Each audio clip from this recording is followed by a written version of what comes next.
Well, I really wanna know, yeah, 'cause there's a place so amazing with all the things I really wanna know, yeah, yeah. I'm driving all night, looking for the right turn to make all the change you made.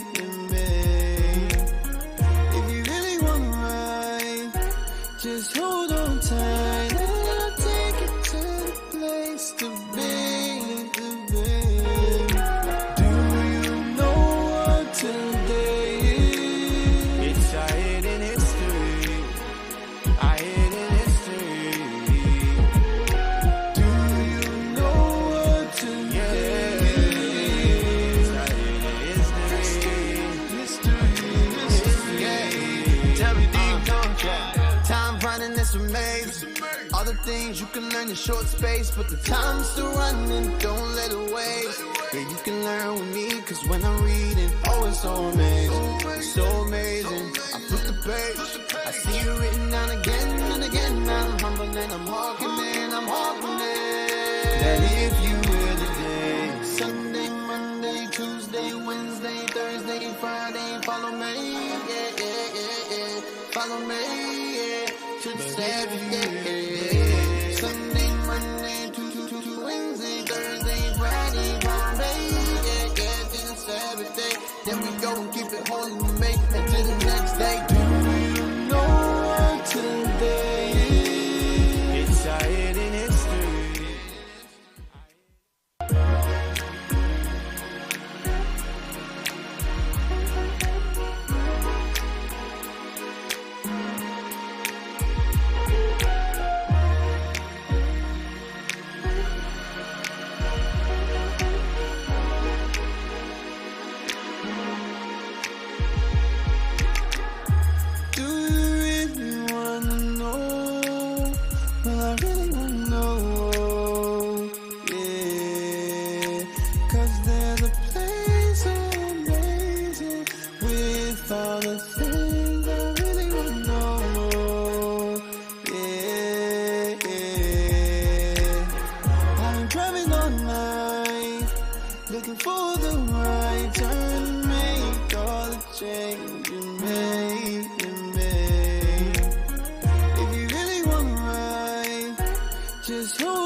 Things you can learn in short space, but the time's still running, don't let it waste.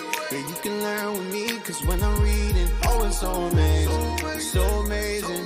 I flip the page, I see it written down again and again. I'm humble and I'm hawking it, That if you were the day, Sunday, Monday, Tuesday, Wednesday, Thursday, Friday, follow me, yeah, yeah, yeah, yeah.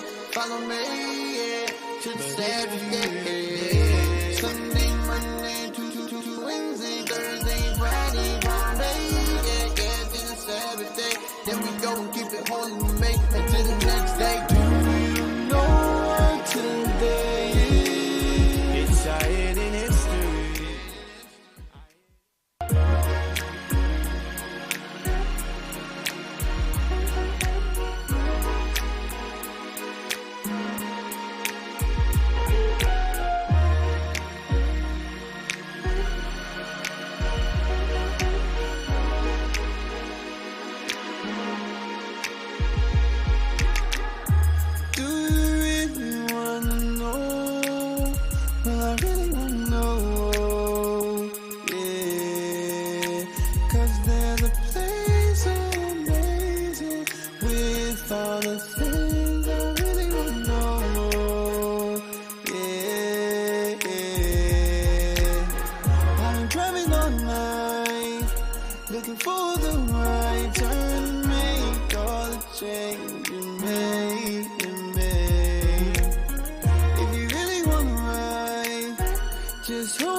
this amaze.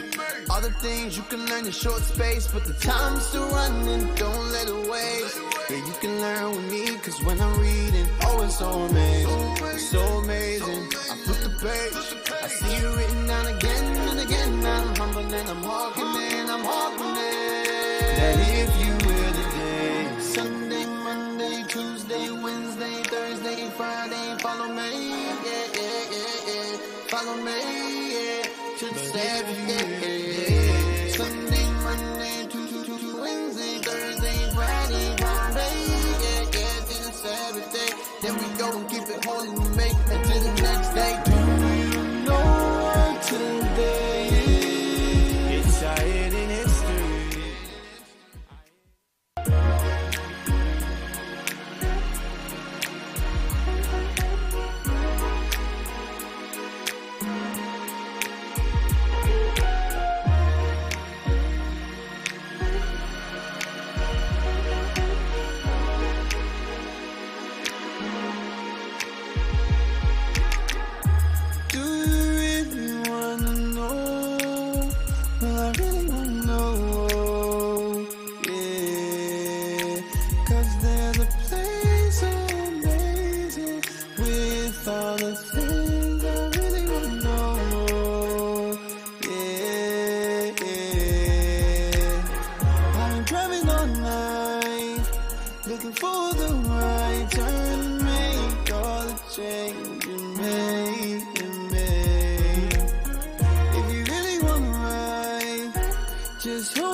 All the things you can learn in short space, but the time's still running, don't let it waste.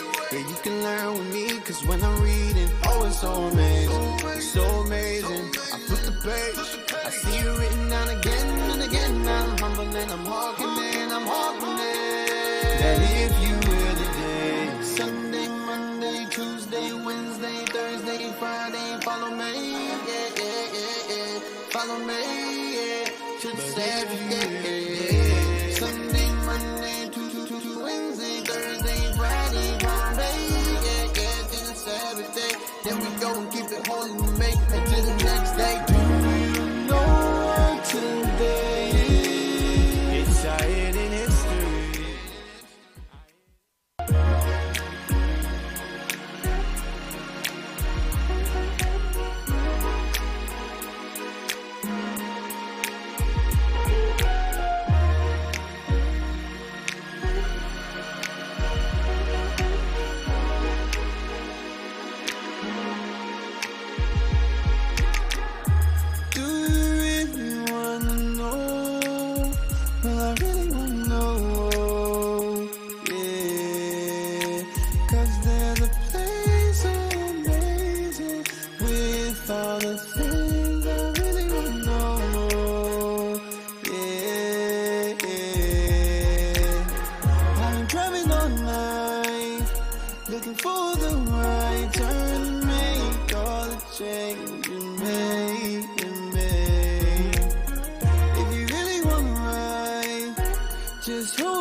All the things you can learn in short space, but the time's still running, don't let it waste.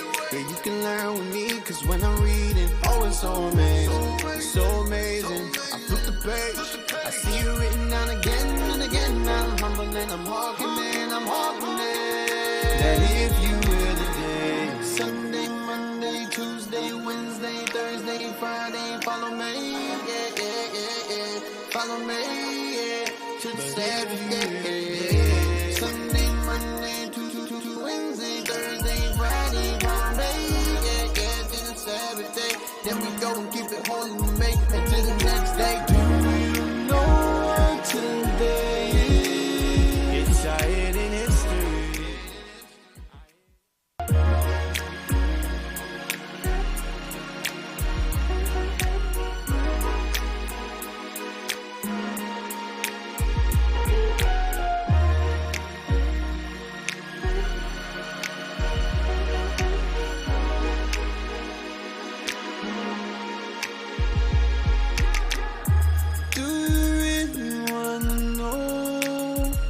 I really wanna know.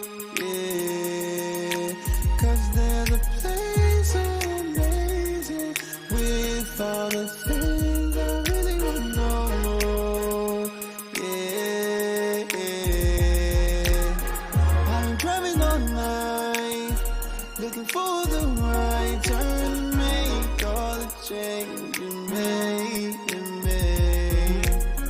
If you really want to ride, just hold on tight and I'll take you to the place to be, Do you know what today is? It's our hidden history. Our hidden history. Do you know what today is? It's our hidden history. Yeah. Tell me, do you know? Time running is a maze. All the things you can learn in short space, but the time's still running, don't let it waste. Yeah, you can learn with me, 'cause when I'm reading, oh, it's so amazing, so amazing. I flip the page, I see you written down again and again. I'm humbling and I'm walking in, I'm walking in. That if you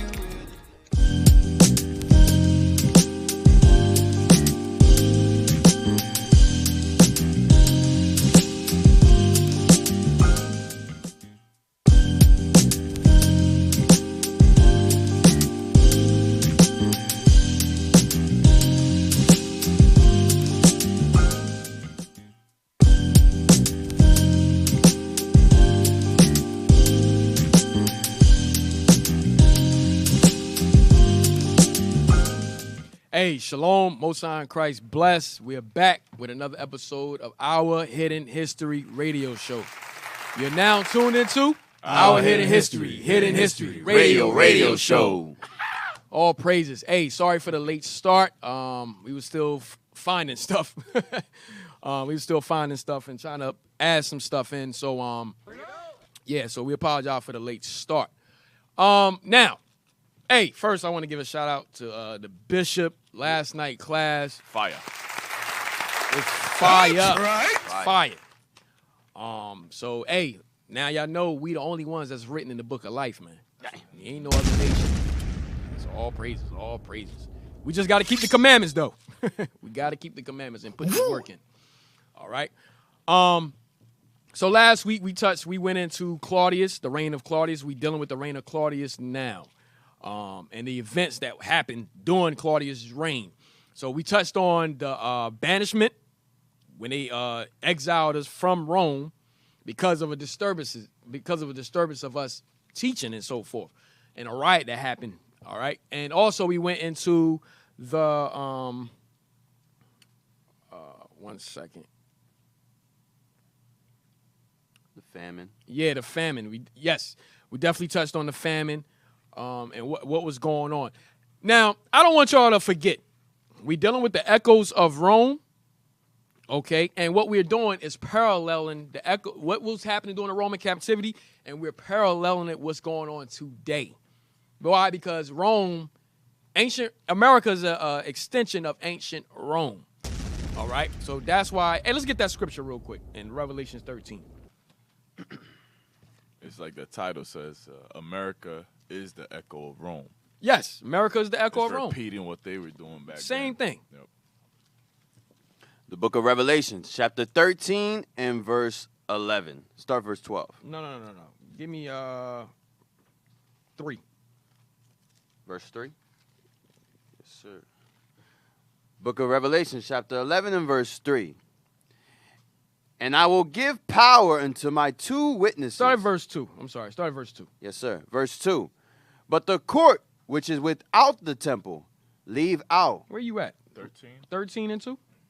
I thought we got 11. Oh, you got your own mind today, huh? He got his own mind. He got his own echo. Echo. Damn. My pages are stuck together. I wonder why. Yo, what soundbite was that? Damn. That's Captain Evaziah. Yeah, Captain. Shout out to Captain Evaziah. Damn. Go ahead, read that. Revelation chapter 13 and verse 2.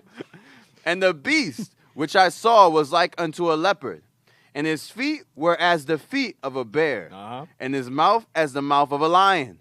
And the dragon gave him power, and his seat and great authority. All right, so Satan gave Esau their power and great authority. All right. Now, when it says the leopard, now I'm just skimming. When it says the leopard, the lion, the bear, and so forth, it's because Esau has a conglomerate of all these captivities that we were in, of these the Babylonian, the Greeks, the Persians, and the Persian and Mede captivities. All right, so they like a merge of all of those in one. That's what America is, like a merge of all of these captivities in one. Rome and America. Go ahead. Verse 3. And I saw one of his heads as it were wounded to death. Why? When did that happen? That happened in 193. Okay, that's when Jake took over. That's when we took over, starting with Septimius Severus, a black man. All right, so that was 193. Read that part again. And I saw one of his heads as it were wounded to death, and his deadly wound was healed. And whose deadly wound was here? This is going into Rome. Okay, so Rome was taken down 193 AD. That started then became the Holy Roman Empire. That's when we were ruling. All right, and then read that last part. And his deadly wound was healed. And that deadly wound of Rome was healed. When? In 1453, starting with the Renaissance, which means rebirth. Okay, Renaissance means the rebirth of the white man in power. Of Rome in power. The battle at Constantinople. Yes, the battle at Constantinople. Now, we went into all of that. The deacon touched on all of that in past episodes, so you can go back and check those out. During like the Inquisition. All right, read on. And his deadly wound was healed, and all the world wondered after the beast. And they worshipped the dragon, which gave power unto the beast. And they worshipped the beast, saying, Who is like unto the beast? Who is able to make war with him? Right. So now that's why we say America is an extension of ancient Rome. Okay, America's extension of ancient Rome. All right. So now, also, repetition is good. Repetition is good. Let me bring this out. Repetition is good. I know a lot of things that we going over, some of y'all may have heard it already. Some of y'all may have seen it in the past episodes. But a lot of us forget some things. Plus, we also have new people that may be watching the radio show now. So a lot of times you may see me referencing something that we already went over it, but it's a recap. It's a review. Okay, we just rehashing it. But to go in depth, you can go and check out the past episodes that we already had. Like, for example, Africa is always going to be referenced in history. In our history, Africa will always be referenced. We're going to hit it today. Okay? It is what it is. Okay? Our people was always fleeing to Africa. All right? During the persecutions. We went over that plenty of times. But it's repetition. Because we have new people on. All right? Now, today we're going to focus on the subsequent travels of the apostles. The subsequent travels of the apostles. All right. So during the reign of Claudius, the apostles were traveling. They were preaching the gospel. They were spreading this truth at the time that Claudius was emperor. Okay. So we're going to go into that today. All right. Now, how was we traveling back then? How was we traveling back then? Okay. What did we need a passport like today? How did we travel? Let's get that. Y'all know what I want? Y'all have the page? How did the apostles travel? How was everybody traveling? Did Rome require a passport like America do today? Let's see. Let's see. Yep, bring that up. Missions. That's not it. It's you got to go all the way up in the you know what I mean, Telegram, in the group. All the way up. I'll tell you when to stop. 1 second. All the way up. Probably 2 weeks ago. All the way up. All the way up. Keep going. Keep going. Keep going. Keep going. Keep going. Yep. Keep going. I posted it. All right. You went too far. I think I know where it's at. Hold up. Go back down. You know where it's at? Yeah, in the group. All right, go down. I'm about to put a little message on the. 1 second, Israel.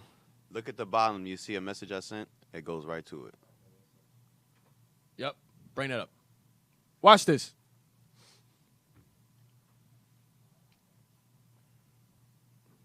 What you gotta do? Oh, okay. All right, read that. Sorry. The Roman diploma. Hold on. Read the top. Diplomatic. All right, go ahead. Diplomatic. The Roman diploma, so called because You can start. You can read the whole thing. diplomatic, the science of diplomas, founded on the critical study of the diplomatic sources of history. Hey, hold on. Remember yesterday the bishop was bringing out how we are diplomatics? Yeah. We're diplomatics of Christ. We're ambassadors of Christ. All right, watch this. Diplomas, charters, acts, treaties, contracts, judicial records, rolls, chartularies, registers, and etc. So these are all pretty much called diplomats. All right, these are like certificates or sources of like diplomas, charters, acts, treaties, contracts. Rome called all of these things diplomatic. Right? Go ahead. The employment of the word diploma So now the employment of the word diploma, go ahead. as a general term to designate an historical document is of comparatively recent date. Watch this. The Roman diploma, So now the Roman diploma, read. so called because it was formed of two sheets of metal which were shut together to double, like the leaves of a book. Was what? Was the passport or license to travel by the public post. So guess what? We had passports back then. You had to have a passport to move throughout Rome back then. Just like you got to move, you need a passport to move throughout the country now. Not to move throughout, but to move throughout the world right now. You need a passport, right? Rome had passports. You could not move throughout the Roman Empire without a passport. Okay. Go to the next.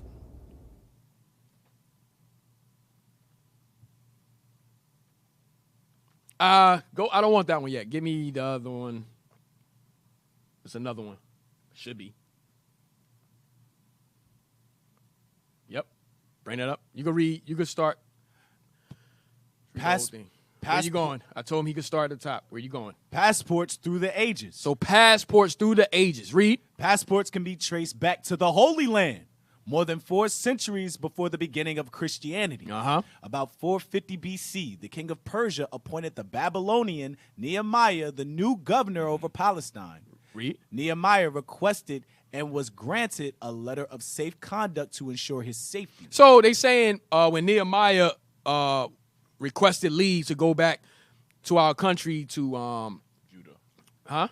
To Judea. Yeah, to Judea. He needed letters. They said he needed a letter. That was at that time. That was considered like a passport, pretty much. That's what they're saying at that time, right? Go ahead. Documentation, to cross. Documentation to go back. Yep. This first. So look, as he crossing wherever he shows that like, look, the king gave me leave to be able to travel here, right? Go ahead. This first recorded formal request for the precursor of today's passport is contained in the following biblical passage. Watch this. Go down. And I said. Oh, so they giving a scripture. You can skip that, though. Jump down to the search for adventure. The search for adventure, the urge to travel, and the consequent development of formal travel documents have always been necessary factors in the relationship among nations. So, in order to travel, you always needed some type of documentation to travel. So they saying during the Babylonian captivity, the Syrian, I haven't looked into whether we had passports in those different captivities, but what the author is saying here, the scholar is saying here, is that we needed some type of documentation to travel, which was considered the passport, right? Go ahead. In antiquity and the Middle Ages, the passport was granted to only a few persons as a special privilege. So now he says in antiquity, meaning in history, ancient history, and the Middle Ages, the passport was granted to only a few persons as a special privilege. Go ahead. Foreign travel was virtually unknown in those times. Read. For there was little communication between the members of the various tribes, states, or nations. The few internal passports issued differed in nature and purpose from the modern type. Read, watch this. The Roman Empire granted diplomas So the Roman Empire granted diplomas. Read. and special papers as a favor to messengers and other privileged persons to facilitate their travel. So those diplomas we just read were they were the passport. That diploma was your passport in order to travel during the Roman Empire. In the Roman Empire. Go ahead. The holders of these documents had the right to avail themselves of public horses. Of what?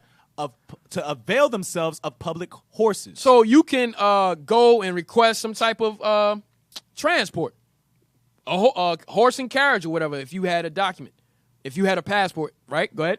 Enjoyed certain traveling facilities. And you enjoyed certain hotels, certain hotels you could go to, right? Go ahead. And were guaranteed. Well, today, certain hotels, but they had, back then, we have in the scriptures, they called it inns, just like you have it's called inns today, right? Go ahead. And were guaranteed some degree of protection of their persons and their goods. And was guaranteed some degree of protection of their persons and their goods. Didn't Paul get protection when He's he jumping the revealed gun. they He's was jumping the Roman? gun right now, but yes. Let's get that.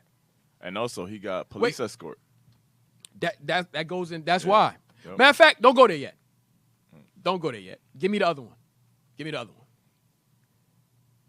Hey, officer, they do that now as well with if you're a pilot, for example, and you fly into another state, they'll give you a choice of car to drive around in, hotel fees paid for, Right. and you get different, amenities. Amenities. given to Yeah, we're going to get that. We're going to get to the passports of today, how the passports of today correlate with the passports that they had in Roman time.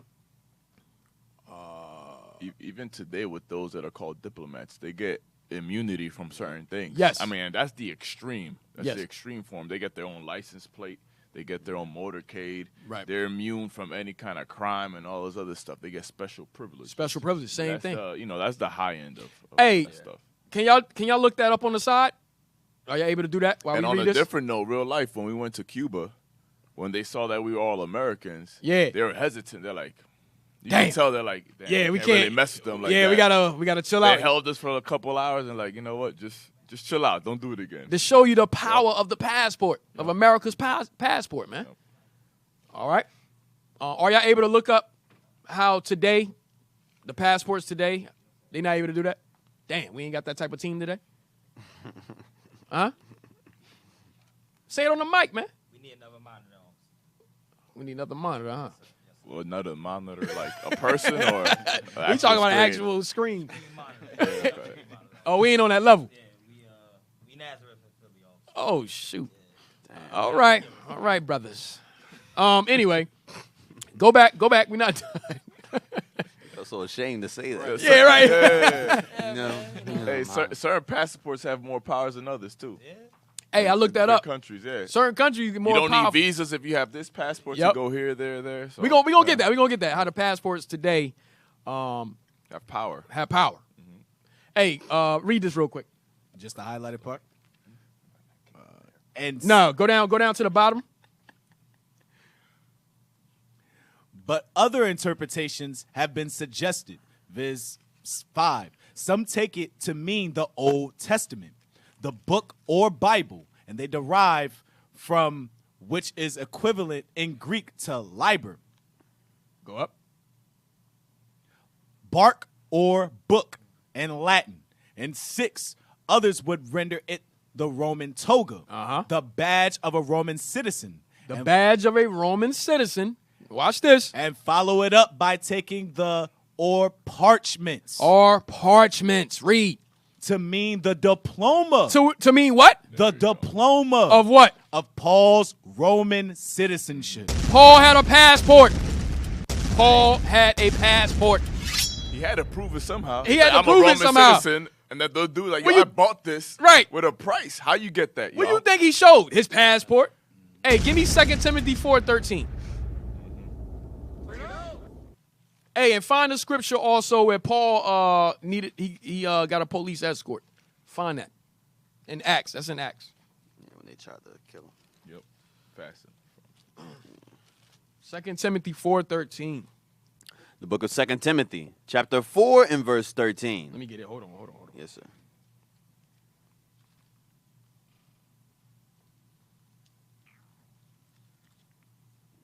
All right. The cloak that I left at Trails with Carpus, when thou comest, bring with thee, and the books, but especially the parchments. Why is Paul saying especially the parchments? That's his Roman. That was his passport, showing his Roman citizenship. Hey, don't forget to bring that parchment though. I need that.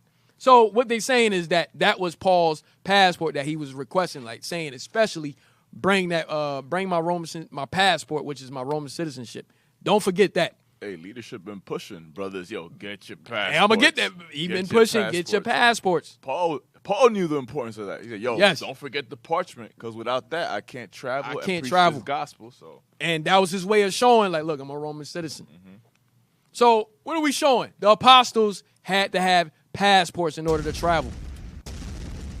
Okay, they had passports in order to travel. Now go back to the one page we go back there. No, the other one. You just had it. Right. Now read that highlighted part one more time and then get that scripture for me. The Roman Empire granted diplomas and special papers as a favor to messengers and other privileged persons to facilitate their travel. Read. The holders of these documents had the right to avail themselves of public horses. So remember, the holders of these documents, the diploma, the passport, read, had the right to avail themselves of public horses. So they had the right to avail themselves of public horses. Okay, meaning whatever they had the right to avail themselves of any means they needed to travel. Go ahead. Enjoyed certain traveling facilities. And enjoyed certain traveling facilities. They got the best traveling facilities, right? The best hotels, we would say today. Go ahead. And were guaranteed 5-star. Go ahead. And were guaranteed some degree of protection of their persons and their goods. That's the part I want. They were guaranteed some degree of protection of their goods and their persons, and their goods. Watch this. Read that. The book of Acts, chapter 23 and verse 16. And when Paul's sister's son heard of their lying in wait, he went and entered into the castle and told Paul. Then Paul called one of the centurions unto him and said, Bring this young man unto the chief captain, for he hath a certain thing to tell him. Mm-hmm. So he took him and brought him to the chief captain and said, Paul the prisoner called me unto him and prayed me to bring this young man unto thee, who have something to say unto thee. Read. Then the chief captain took him by the hand and went with him aside privately and asked him, What is it that thou hast to tell me? Where you see what is it? What is that thou hast to tell me? You just add another word. Pray for me. he did it a couple times. Go ahead. Come on, read it right. Yes, sir. What is that thou hast to tell me? And he said, The Jews have agreed to desire thee that thou wouldest bring down Paul tomorrow into the council, as though they would inquire somewhat of him more perfectly. But do not thou yield unto them, for there lie in wait for him of them more than 40 men, which have bound themselves with an oath. So these niggas, excuse my language, bound themselves with an oath to fast 40 days to kill Paul. Damn! Read that part. Read that verse again. But do not thou yield unto them, for there lie in wait for him of them more than 40 men, which have bound themselves with an oath, that they will neither eat nor drink till they have killed him. Yo, they probably got down to 100 pounds. Y'all wait 40 days? It's looking like Officer Manny. Yeah. 40 days. Y'all no eating, no nothing until y'all kill Paul. Y'all fasted 40 days. Go ahead. And now are they ready, looking for a promise from thee? So the chief captain then let the young man depart, and charged him, See thou tell no man that thou hast shewed these things to me. Read. And he called unto him 2 centurions, saying, Make ready 200 soldiers to go to Caesarea, and horsemen 70, and spearmen 200, at the 3rd hour of the night. Read. And provide them beasts, that they may set Paul on. Horses, like we were reading. Yep.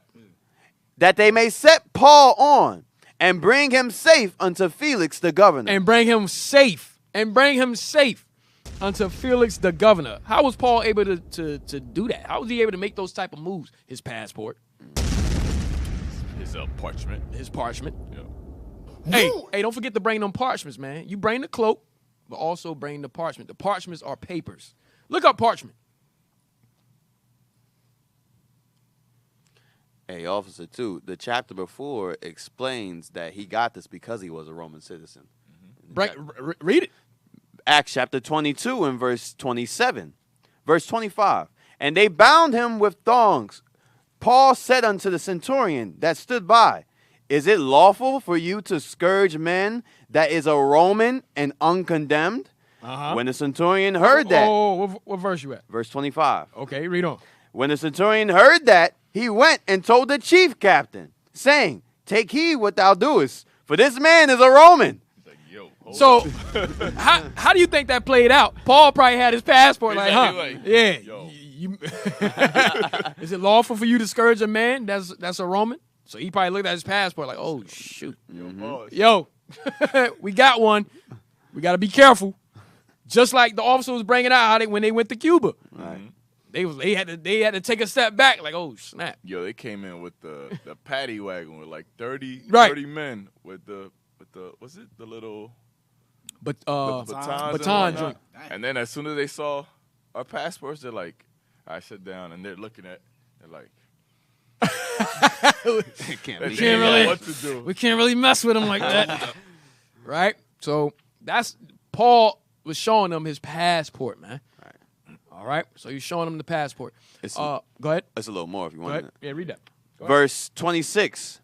When the centurion heard that, he went and told the chief captain, saying, Take heed what thou doest, for this man is a Roman. Then the chief captain came and said unto him, Tell me, art thou a Roman? He said, Yea. And the chief captain answered, With a great sum obtained I this freedom. And Paul said, But I was freeborn.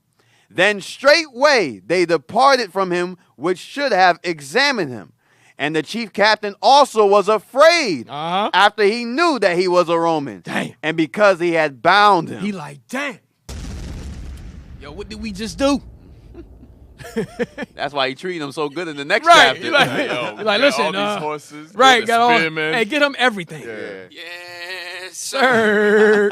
Paul said, I need that. So Paul was flexing his Roman citizenship. his Roman citizenship, his passport. So that's how we was able to travel even back then, ancient Rome. Remember, America's extension of ancient Rome. Hey, get the parchment real quick. That parchment had probably had the seal of Rome too, that eagle. Yeah, yep. It definitely. I've seen that somewhere. I've seen it in one of the another book that it did have The seal of a Rome. seal or something to let you know. Just like ours today. Ours had the seal of Yep. the eagle. The seal of the eagle. Yep. Even Got in the the same front of thing. the passport got the eagle. Yeah. On it. Yep. Now I want to look that up. Hey, I want to get the. I think I've seen it somewhere. Hey, let's read that real quick. Jump down to Diploma, that fourth part. read the whole thing. Parchment. But yeah, verse the last one. But read the whole thing. Number 1, a stiff, flat, thin material made from the prepared skin of an animal and used as a durable writing surface in ancient and medieval times. All right, so we don't want that. A manuscript written on parchment. A manuscript written on parchment. Go ahead. A type of stiff No, read. the fourth. Yeah, no, a manuscript written on parchment. Read the gray part. A large collection of ancient parchments. Okay, go ahead. A type of stiff, translucent paper treated to resemble parchment and used for lampshades as a writing surface and in baking. Go ahead. A diploma or other formal document. So a diploma or other formal document. Okay, read on. She taught for 2 years till she got her parchment. Till she got her parchment. So parchment was going into the diploma, the passport. A diploma was a passport. All right. Hey, do y'all have the other what we wanted with the amenities, or I see y'all had something else up there? Yeah.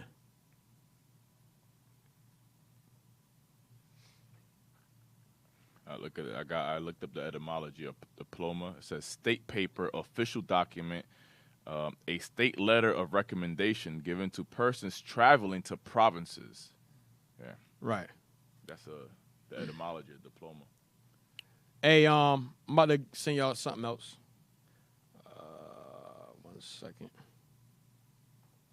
Is that the old Roman passport y'all looking up, or what's that? This looks like the modern passports. Yeah.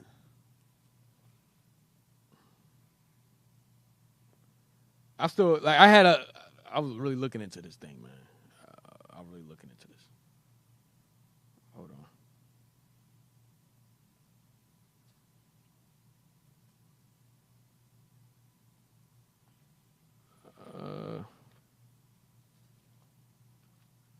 Yeah, it looks new right there.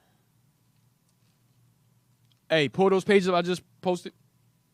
And then we're going to get the which I had for today's passports.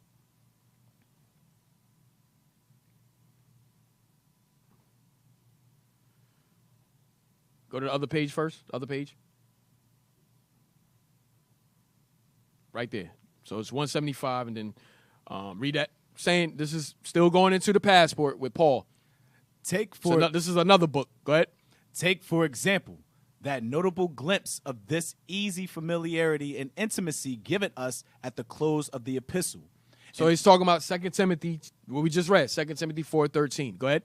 And to which I have already incidentally alluded when he tells him to open the box at Troas, which held his papers. So they're saying the box at Troas, which held, this is another source now, saying the box at Troas, which held his papers, read. And parchments. Go ahead.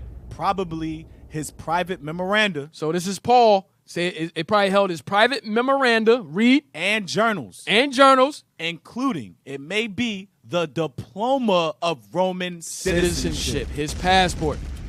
So it was not only, when it says parchments, Paul had the Bible, his memoranda, his journals, which was his writings, the Bible and so forth, and meaning the letters and so forth that Paul was writing, and his passport. All those things was all together as parchments. All right? That's why he said, bring especially my parchments, because it was important stuff inside of it, important documents. His passport was in there. Okay? Give me the next one. That's why the leadership is pushing, get your passports. Get your passports. Right. Now we sit here showing you the apostles had passports. Okay? Remember, we doing this all over again, man. We doing this all over again. Think about it. How you gonna prove your citizenry in another country if right. you don't have a passport?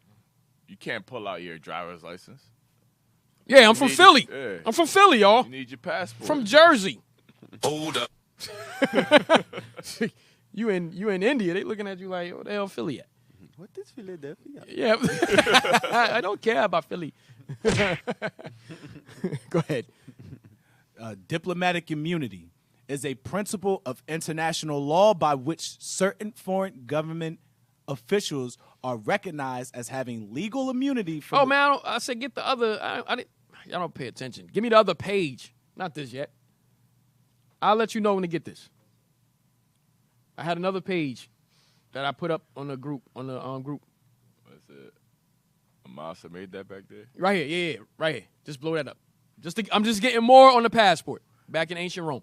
Diploma, a sort of passport. A what? A sort of passport. Diploma, a sort of passport. Read. Consisting of 2 leaves whence the name originated, which was given to a messenger or other person traveling upon public business, in order that he might readily obtain everything necessary on his journey without delay or hindrance. Right. So you can move freely without any type of hindrance. Okay. Look, I got my passport. He's like, all right, you go ahead. That's why the chief captain knew that. He's like, yo, I can't be hindering him. Yeah. Give him everybody he needs. Right. For protection. I'm going to get fired if they find out I stopped them. Did I send you another one? I wanted the seal. because Officer Yakim brought up about how America. No, that was Officer Abaddon just now. You brought how America got the seal too, right? Yes, they got the American, the eagle. I mean, Yeah, that's what I wanted. They got these new passports. It's like hard plastic too.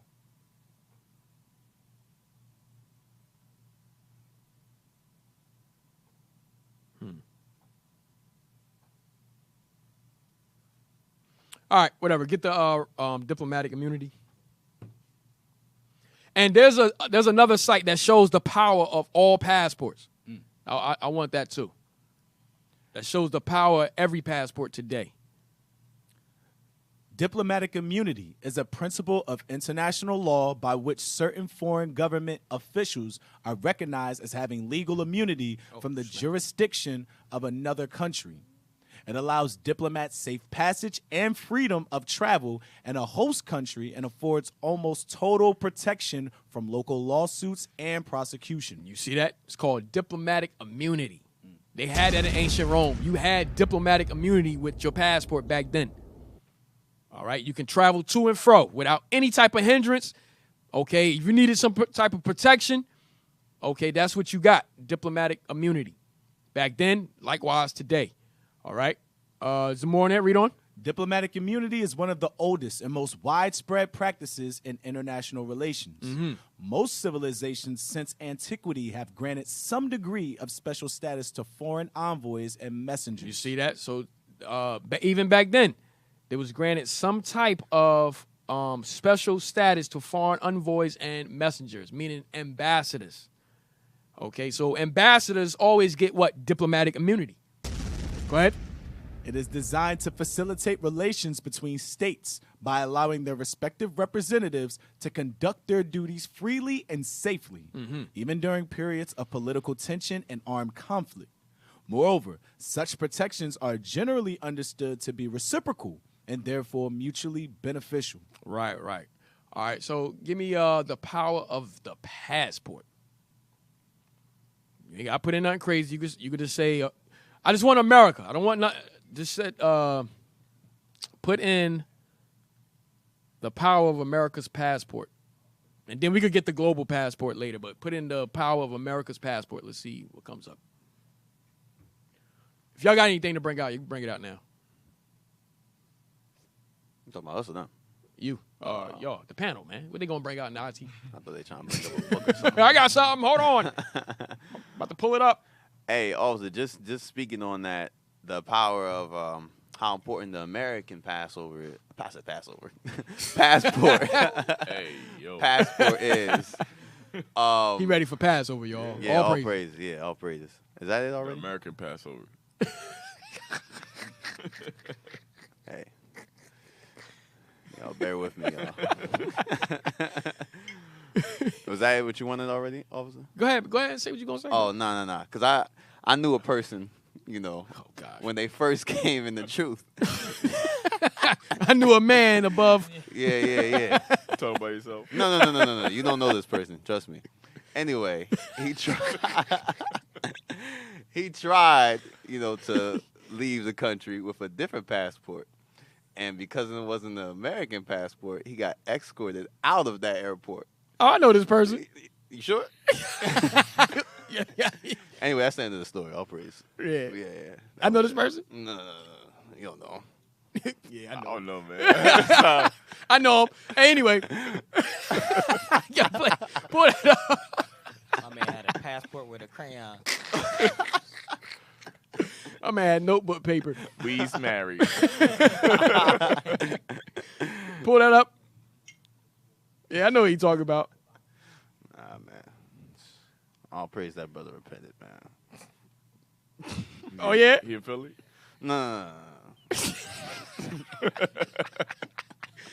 All right, we leave it alone. Hey, read that real quick, bro. How powerful is U.S. passport?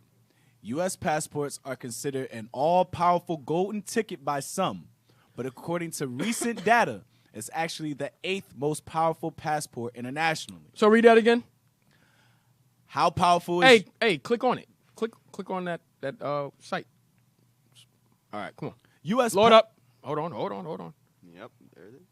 Go ahead. U.S. passports are considered an all-powerful golden ticket by some, but according to recent data, it's actually the 8th most powerful passport internationally. So now, America's passport was the most powerful. Okay, but now it has dropped down to the 8th place? Yes, sir. It's dropped down to the 8th place, right? Go ahead. The Henley Passport Index compares the visa-free access of 199 different passports and 227 different travel destinations. So how they rate the power of the passport is by how many countries you're allowed to go in with your passport. All right, that's how they rate it. Right? Go ahead. So it's not rated by what you're allowed to do and stuff like that. It is rated by how many countries each passport allows you to go in. Go ahead. The index is updated quarterly and is considered the most robust and deeply researched database of its kind. Look at the last sentence in the second paragraph. The second to last sentence. The U.S. passport. Oh, let's read on. Let's read on. We get there. Okay.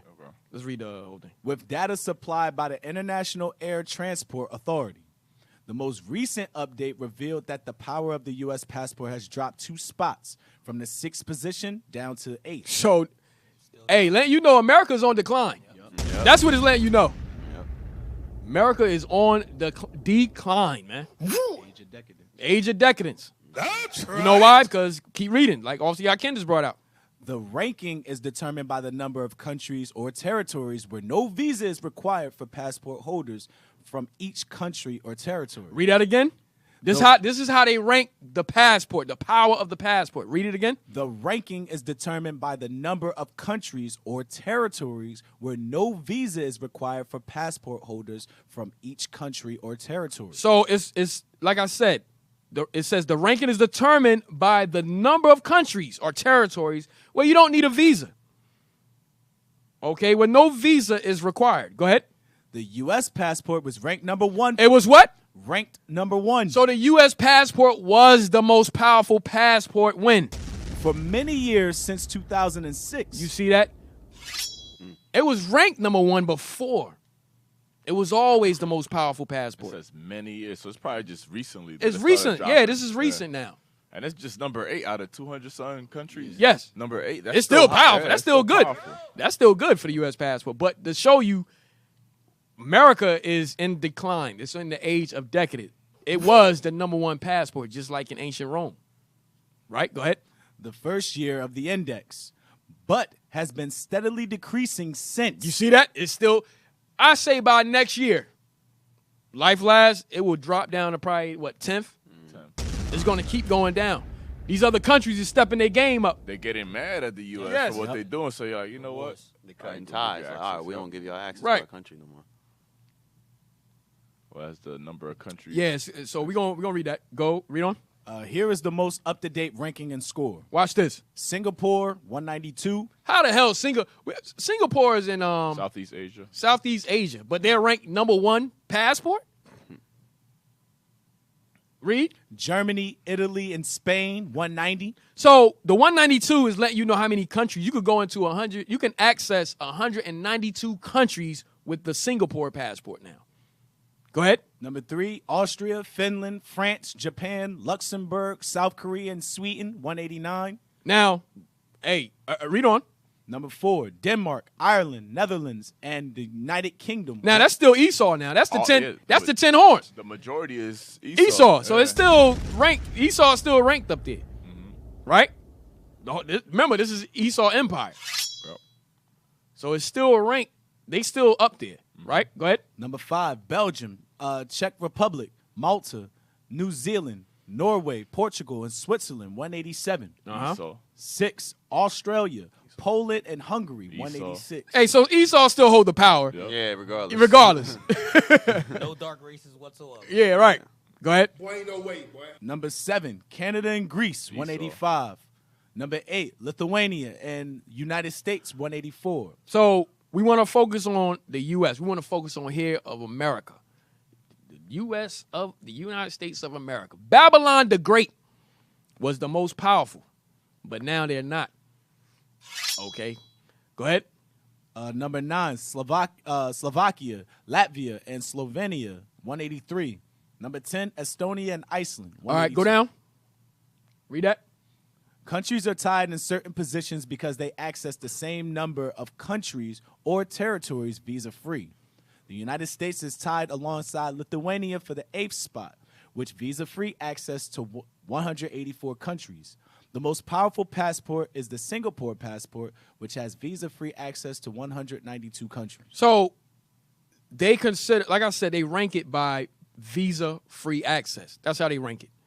Visa-free access. You know how they like, oh, where's your visa? Right. You have a visa? So that's how they rank the passport, the power of the passport. All right? From there, drop that. Now, where was the apostles traveling to? Where were they traveling to? All right, we see they needed a passport. Oh, you had something else? Somebody had something else on the passport. I think Offsie I can. No, that's it. Yeah? Yeah, All that's right. it. No, then you have like you posted a No, I said that was part of the ranking. Yeah, but we already. Oh, went okay, through that. okay. Yeah, yeah. All right. All praises. All right. Hey, get me the book History of the Christian Church. Let's get into where the apostles were traveling. All right. So majority we're gonna deal with where Paul was going. Hey, matter of fact, let's get Peter real quick. Give me early Christians in Rome.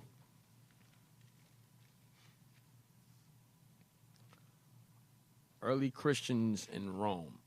So all the apostles was traveling. Remember, Peter went to Antioch. He went to Antioch. And here in this book, they're saying Peter was the first to establish the church in Rome. He was the first to establish the church in Rome, in Italy. All right, so watch this. Clement of Alexandria, circa AD 193 to 217. This page 10? Yes, sir.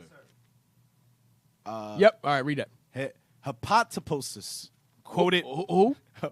Hepatoposis? How you say that? Hypotoposis? I don't know, bro. You asking me? Hypothesis? Yeah, hypothesis. Hypothesis. I don't know. Quoted by Eusebius.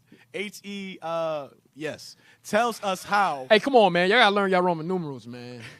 That's 6, bro. That's 6. 14 tells us how when Peter had preached the word So listen good. When Peter had preached the word, read. publicly in Rome. Publicly in Rome. When Peter preached the word publicly in Rome, read. And declared the gospel by the Spirit. Uh-huh. The bystanders. The who? The bystanders. Read. Being many in number, exhorted Mark as having accompanied him for a long time. So guess what? Peter was in Rome preaching on the streets. Dang. That's what it's saying. Yep. Peter went to Rome, and he was tearing the streets of Rome up. Spreading the truth. Getting it in. Okay, so read that again. Read it again, man. Dang. When Peter had preached the word publicly in Rome. Peter was on the streets of Rome. Go ahead. And declared the gospel by the Spirit. Read. The bystanders. The bystanders was those looking, watching. Go ahead. Being many in number. So he had many people watching. Go ahead. Exhorted Mark as having accompanied him for a long time. So Mark, okay, like that wrote the gospel in the book of Mark. That's Mark. Accompanied Peter. Okay, go ahead. And remembering what he had said, to write out his statements, and having thus composed his gospel. You see that? Go ahead. To communicate it to them, and that when Peter learnt this, he used no pressure either to prevent him or to urge him forward. So Mark was Peter's scribe. I think Mark was one of the 70. When you really look into the history, he's one of the 70. Huh? Under the 12. Under the 12. So that was his scribe. Yeah, like Luke as well. Yeah, like Luke, you know what I'm saying? Same thing. Like today, how you got the brothers, the captains, and so forth. Bishops, Some deacons, officers travel, captains, with the leadership. Yeah. That's what was happening. Same thing. All right. From there, go to, I think I want to see. Yeah, blow it they back each up. had their own person they would travel with. Right. Yep. Right. Like Jeremiah and Baruch. Yep. Same thing. Jeremiah and Baruch. Yep. Let me see if I want anything out of there. Nah. Okay. That's it. That's it. All right. So Peter. Oh, go back to History of the Jews, Great Zeal. Remember I brought out how the apostles addressed crowds in the diaspora. You know what I want? Grazel, not history, not greats. Grazel. Grizel, yeah.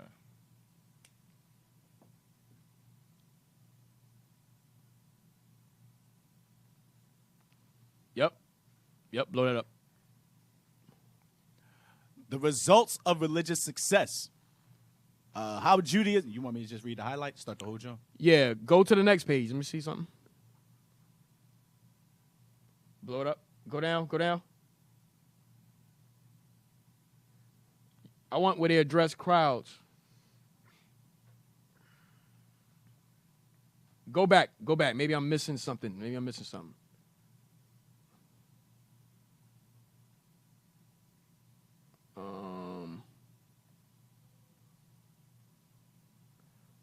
Go up.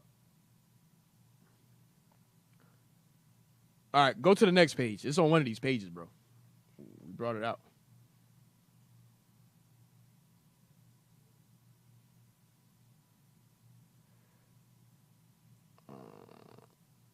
They address crowds. All right, one second. Somebody say something.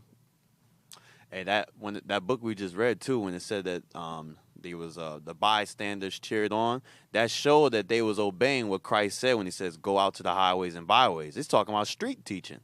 That's what it's talking about. So it can't be what the Christians are doing today. You don't see them out in the corners teaching. Yeah, bring that out. Let's get that. I think that's in Luke 22, 23. Yeah, I think 14, something. Luke 14, 20. They stay in their churches collecting tithes so that they could get their jet airplanes, so they could go to other countries and build churches to take tithes. But they're not out in the slums and where our people are suffering to bring them this gospel. Right. You read that, officer? Luke chapter 14, verse 23. And the Lord said unto the servant, "Go out into the highways and hedges, and compel them to come in, that my house may be filled." So that was the commandment from Christ. Go out to the highways and hedges and compel them to come in, that my house may be filled. And this wasn't just done during the New Testament. They did that in the Old Testament. That's why you read about with Samuel and his prophets started coming down and the people was watching them prophesy. Or when you read, Nehemiah, they said that they stood on the podium preaching for 4 hours straight. This is the same thing we was doing before. Get Proverbs 1. Solomon talked about it. Proverbs chapter 1. Even with Saul, when they said, "Is he amongst the prophets?" Right. They were out in the streets walking, prophesying. Jeremiah did the same thing. Yep. Proverbs chapter 1, verse 20. Wisdom crieth without. She uttereth her voice in the streets. So Solomon is saying, look, wisdom cries in the streets. Because during his time, there was the schools of the prophets. He was among them as well. He was a prophet. Before it starts off, it says Solomon, the son of David, the prophet. Go ahead. She crieth in the chief place of concourse, in the openings of the gates. The chief places of concourse. That's what we was talking about with Peter. Peter was in those chief places of concourse because it was supposed to compel people to come in. What did they say on the streets? Keep reading. In the city she uttereth her words, saying, "How long, ye simple ones, will ye love simplicity? And the scorners delight in their scorning, and fools hate knowledge. Go ahead. Turn you at my reproof." That's what they all say. That's what the prophets were saying on these corners. Turn ye at my reproof. The same thing you read in Acts in the beginning when they started preaching. It's telling the Jews, hey, Jesus who you slew on the cross has become the King of Kings. He's become to sit at the right hand of the Lord. So he's telling them, reproving them according to the scriptures. We've always done the same thing over and over and over again. You have something you want to bring off? No, you're good. Okay. Get Nehemiah 8, just like what the Officer Yakin was talking about. Nehemiah 8. You can actually see the camp setup that we do today. You can see that in the scripture. We doing nothing new. And the Officer Jez has brought it out many times concerning the camp signs, the flyers. We're not doing anything new. Get that Nehemiah chapter 8. Verse 3.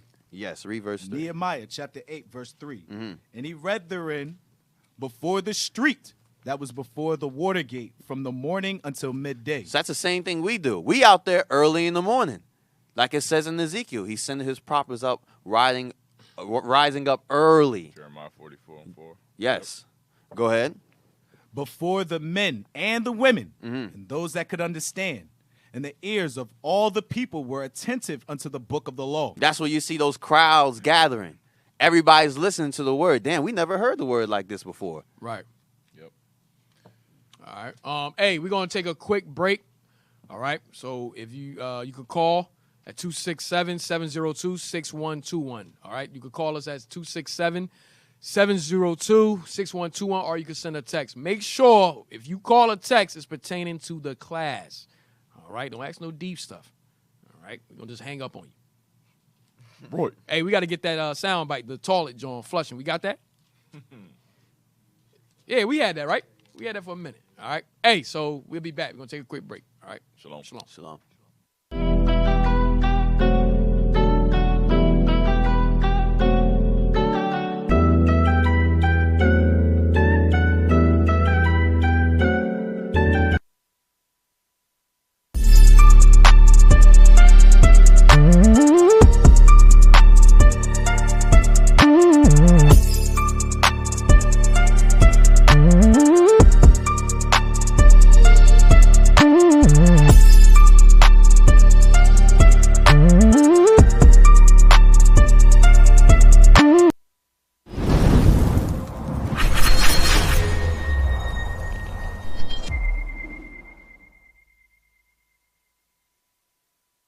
We have to go to the root. We have to go to the cause.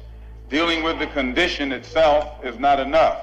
And it is because of our effort toward getting straight to the root that people oftentimes think we're dealing in hate.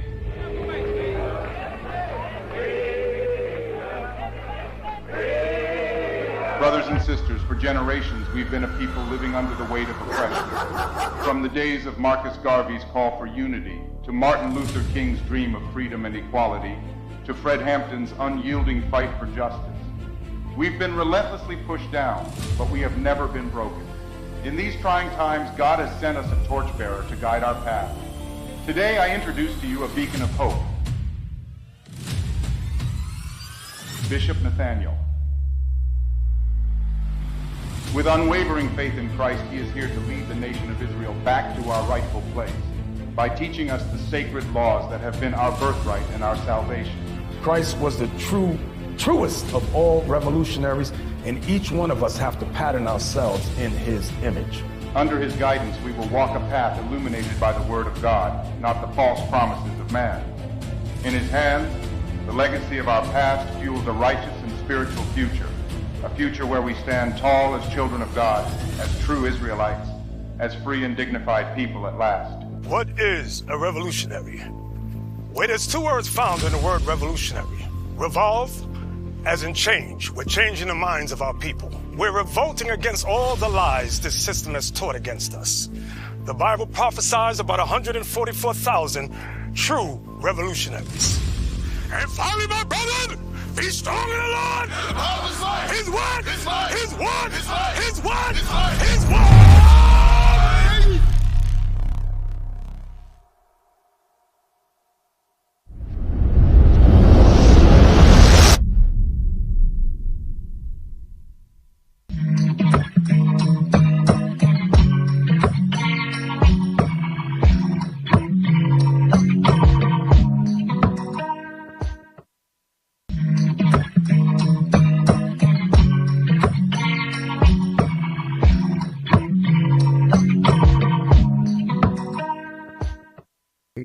And this is what we do from island to island, state to state, country to country. This is our mission.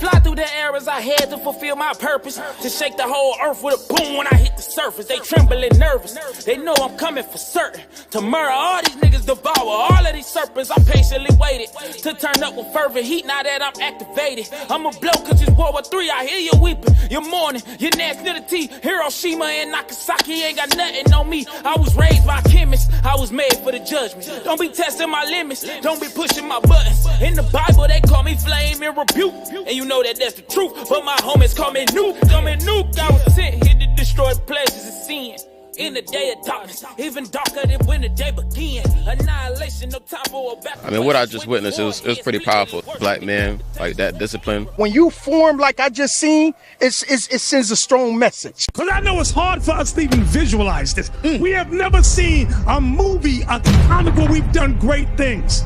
We got to visualize it. We got to show it. Because it's written in the Bible. Isaiah 40:31. Watch this.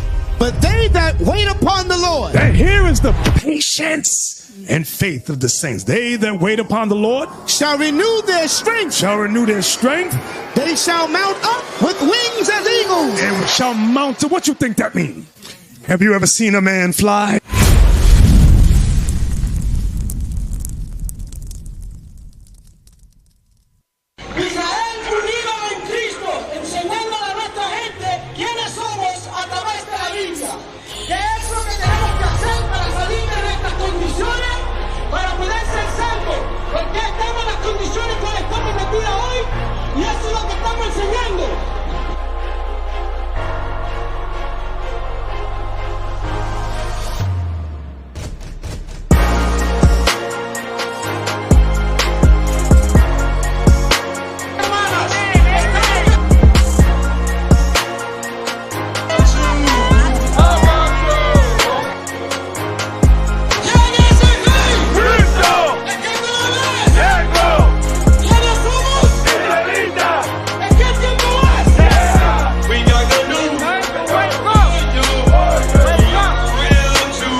Israelites in Christ, I call that the walking Bible.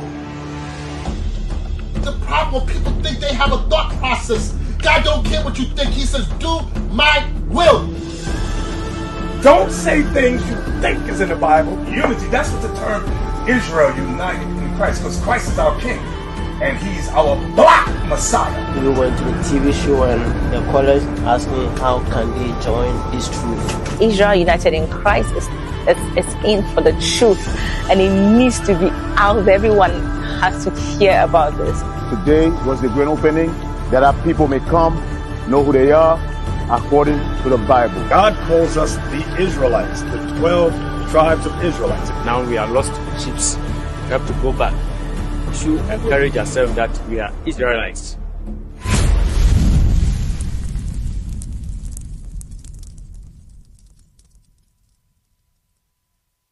And it shall come to pass in that day that the Lord shall set his hand again, the second time, to recover the remnant of his people. It's you who don't know.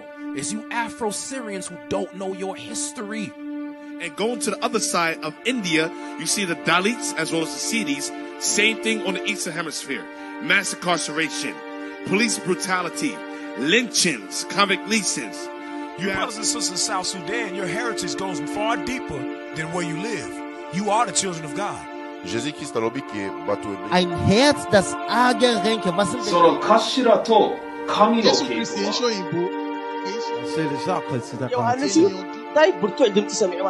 Vamos poder suportar. Les Français. Laat je niet misleiden tot filosofie van.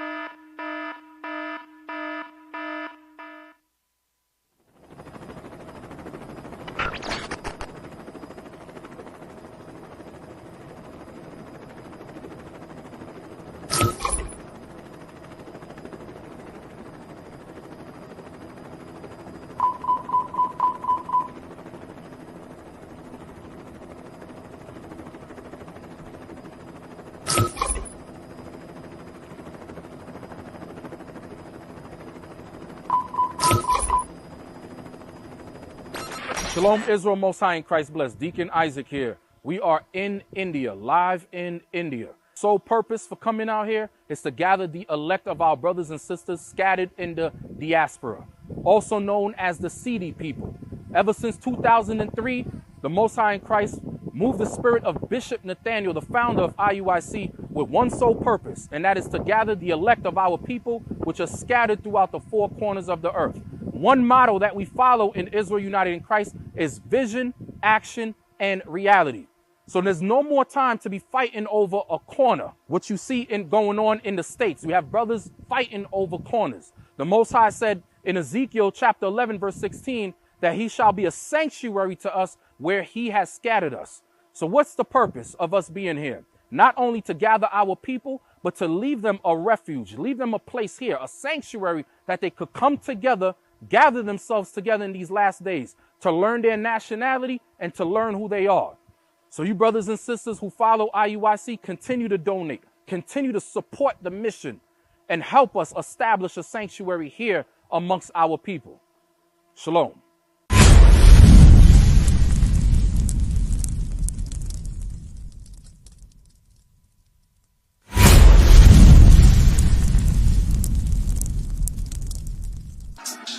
Hey, yeah, hey. Dream team be rowdy. What? My team do a blitz every county. My God put a price on your past ahead, and I'm pulling up for the bounty. What? On the block with the water they drop. Shalom Israel, Musa and God's blessed. I'm Deacon Malachi. We down here at Johannesburg, South Africa. We're on our way to today's our first day down here. It's very early morning right now. It's 7 o'clock. We're on our way to do a podcast. All right, stay tuned. To the day, we're going to tell you what's going on to the day, all right? Keep us in your prayers, all right? Shalom, Musa and God's blessed. I'm moving here. Every American. We're in South Africa, Johannesburg. We're going to do a lot of good things. Who came to South Africa preaching another Jesus? No church on earth teaches the truth of the Bible. They all...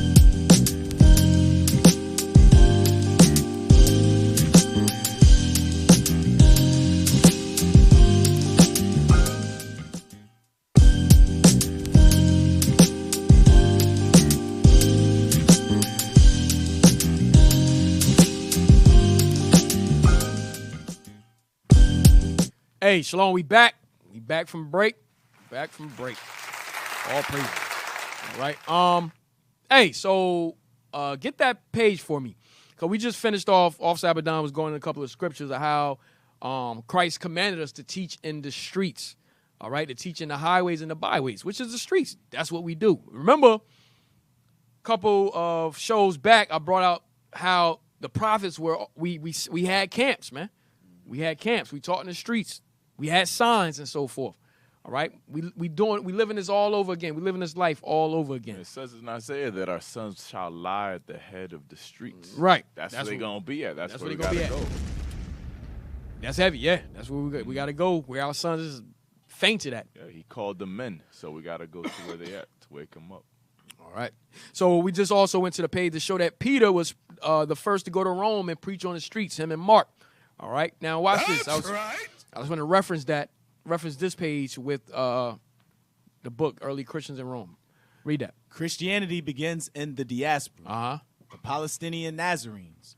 The little group of Jesus' disciples was still in Jerusalem, waiting for his reappearance to right the evils of the world. They were poor people, mostly Galileans. Read. At their head stood Jesus' favorite disciple, Peter, or Simon, and one of Jesus' brothers by the name of James, or Jacob. Read. Since they believed that the end of the world was near, they did not work very much, but pooled their resources and led a communistic life, meeting, praying, and eating together. Whenever they had a chance, they... Right, so that goes back to Acts 4:34. All right, we had all things in common. We helped one another. All right. So communistic life, meeting, praying, we doing those things right now today. We doing all those things today. Go ahead. Whenever they had a chance, they addressed crowds of simple people like themselves. So this is what I wanted. Whenever the disciples had a chance, they addressed crowds of simple people like themselves. When it says simple people, it means poor. It means, you know what I'm saying? Like the poor of our people, simple people. All right. In the hoods, pretty much. The ghettos. The ghettos. That's what it's saying. Go ahead. Or of Jews who came from the diaspora lands. Or of who? Jews who came from the diaspora land. Are of Jews who came from the diaspora lands. And we're about to get into that right now, all right? Read on. With the latter, especially, they had a fair measure of success, so that in the course of a few years... So hold on. They had more success in the diaspora than they had with their own people back home. That's today, too. Today, too, right? We dealing with niggas on the streets here in Philly. Yep. And New York, Atlanta, elsewhere. But in the diaspora, they had more success. Why? Because our people are more thirsty out in the diaspora than they are here in America. They're not in the bubble of America. They're more aware of the oppression. Right. It's more in their face. Like, hey, when in Northern Kingdom, when y'all go to the different countries in Central South America, you see the crowds that come around. Flooded. Flooding. And in Haiti, you see the crowds that come around. Ghana, all these areas that we go, there's crowds of people, man. But here in America... Those are the black Hebrews. Yeah, like, they walk by. They're so yeah, used just to walk us. by and they're so used to us. They're not oppressed. Yep. They're not a slave. That's right. That's why Solomon said in his wisdom, he said that the truth to a man of a strange country is like cold drink. Yeah. He understood that. He's like, yo, when you tell people the truth in a different country that's not used to you, they're gonna accept it better than anybody. Hey, Christ said the same thing. Get that real quick. Christ said the same thing, man. What's that?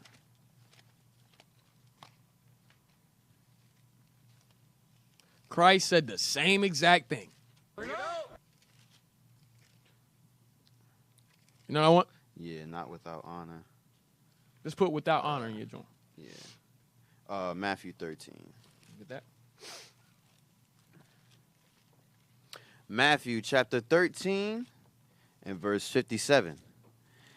And they were offended in him, but Jesus said... jump up, so we know who... Verse 55. Hold on, let me see. His own family, yo. Yep. No, dang. I'm sorry, go ahead. Matthew chapter 13, verse 55. Is not this the... Start at 53. Verse 53. And it came to pass that when Jesus had finished these parables, he departed thence. And when he was come into his own country... So now Christ is in his own country. Go ahead. He taught them in their synagogue, insomuch that they were astonished and said, Whence have this man this wisdom and these mighty works? Man, who the hell he think he is? Who's this nigga? Who is this nigga? Come on, man. Read on. Is not this the carpenter's son? Hey, but, man, isn't that Joseph's son? That's got to be Joseph's son, man. This dude, I remember when he was remember when he was born. I saw him in diapers, man. Yeah, he was in diapers. Now he talking like he know more than more than we know. Go ahead. Is not his mother called Mary, and his brethren James and Joseph and Simon and Judas? Right, we know his whole family. Who he think he different? Go ahead. And his sisters, are they not all with us? Whence then hath this man all these things? What the hell pretty much who the hell he think he is? Right? We know his whole family. We knew you since you was born, man. Chill out, man. Cut it out, man. Cut it out. Go ahead. And they were all... So letting you know Christ had a family. Right. Christ had a family. Named everybody from the father all the way down to his sister. Go ahead. And they were offended in him. And they were what? Offended. And they in were him. what? Offended. They were offended. Hey, hold on. Give me Mark chapter 6 and 3. Let me show you how crazy these people is. How crazy how people is. Let me see. It's Mark 6 and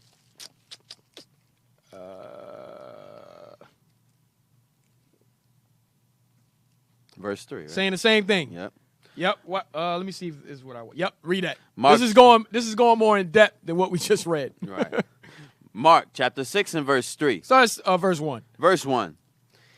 And he went out from thence and came into his own country. And his disciples followed him. Read. And when the Sabbath day was come, he began to teach in the synagogue.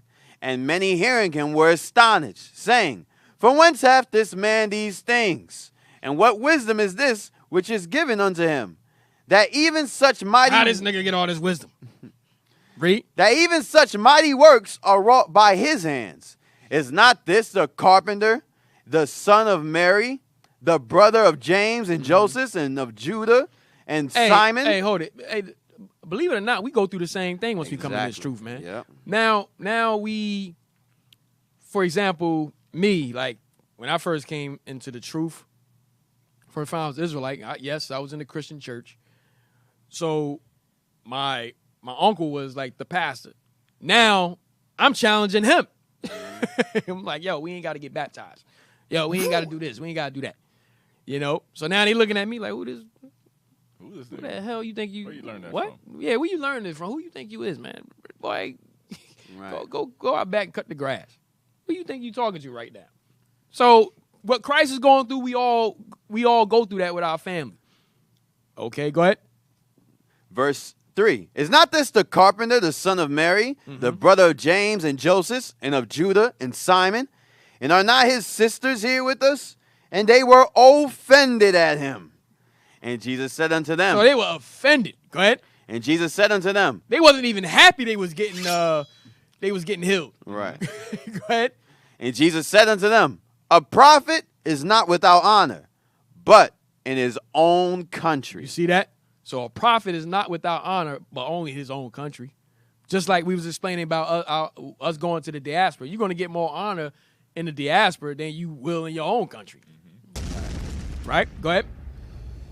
And among his own kin and his own house. So he brought Christ and said, a prophet is not without honor in his own country, his own family, and his own house. Damn. Even down to your wife. Damn. Yeah, that's facts. Even down to your wife, man.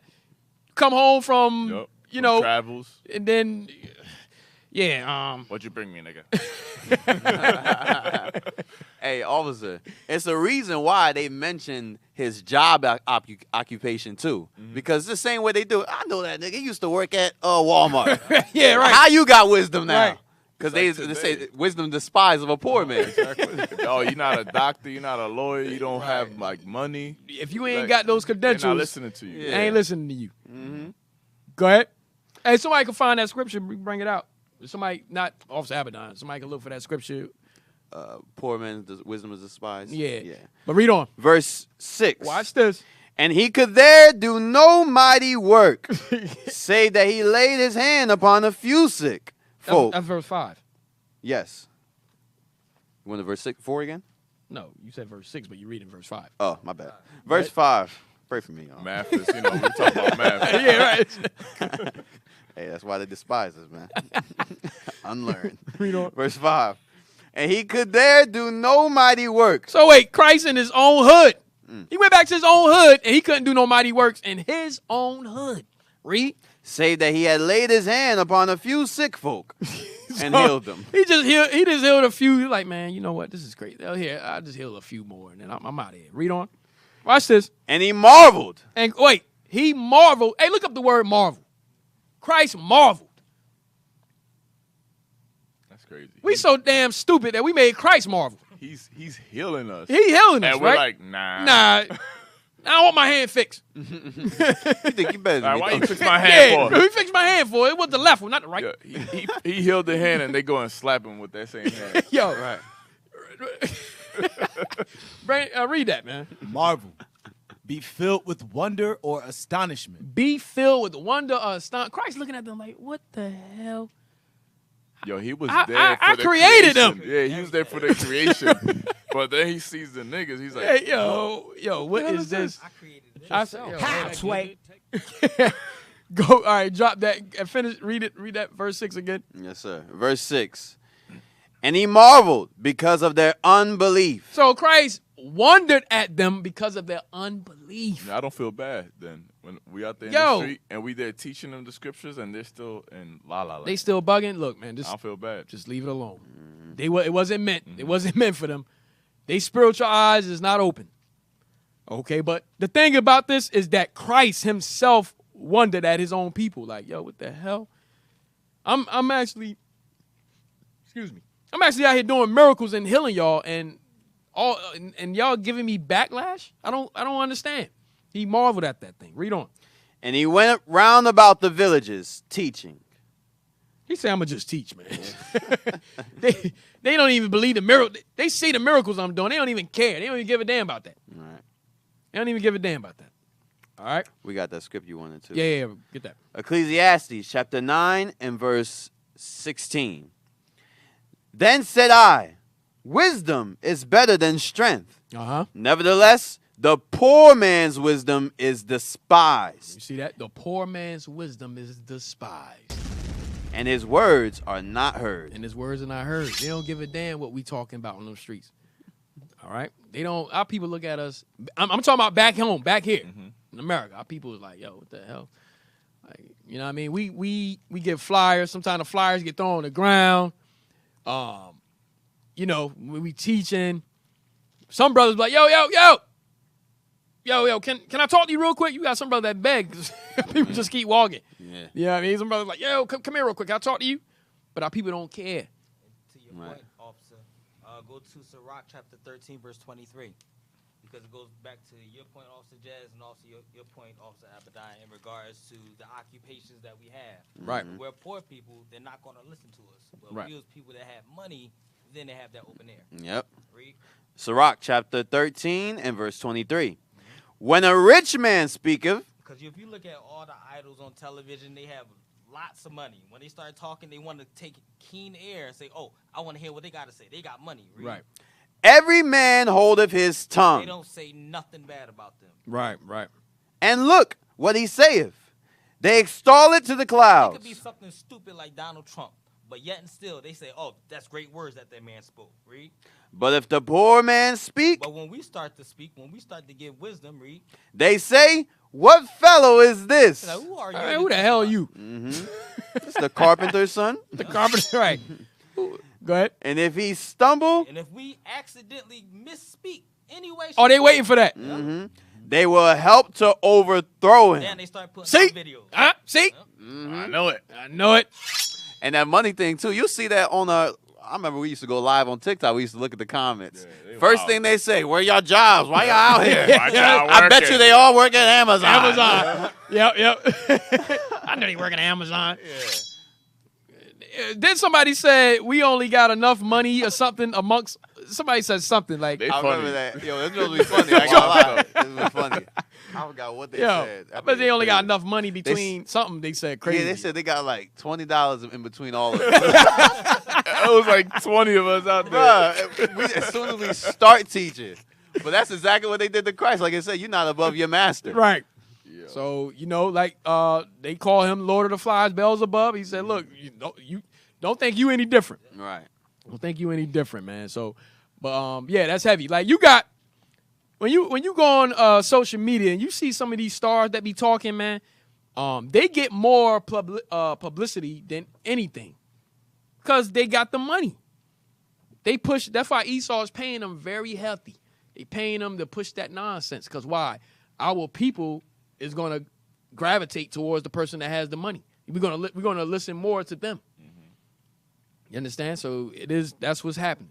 And if they stumble, it gets brushed over. Yeah, it get brushed over. And their stumbling is more severe than any of our stumbling. Right. Because they go out there and push all this evil. Yeah, to the right. Community. Think about Nick Cannon and them that came out and said that we're the Jews. You understand? They like, look, our people pretty much like, look, man, go back and talk the nonsense you was talking. We don't want to hear that. Even though a lot of our people woke up from that, so, a lot of our people is also like, look, man, we don't go back and be stupid. That's pretty much go back and be stupid. All right. So from there, let's give me history of the Christian church. History of the Christian church. Let's get into the travels. Where was the apostles going? Who was there? Hey, turn up Officer Manny's mic. Is saying that they're saying that he's low. He wasn't really speaking into it. Oh, okay. Yeah, man, speak up. Yes, sir. Turn the mic down a bit. Yeah. Speak into it. History of the Christian church. The history of the Christian church from the birth of Christ to the 18th century, including the very interesting account of the Waldenese and the Albigenese. Oh, Albigenese. I'm sorry, I can't. Nah, don't worry about that. Let's keep going. 2 volumes in 1 by William Jones. What year? 1824. White eyes only. Yep. Where was we? Slavery.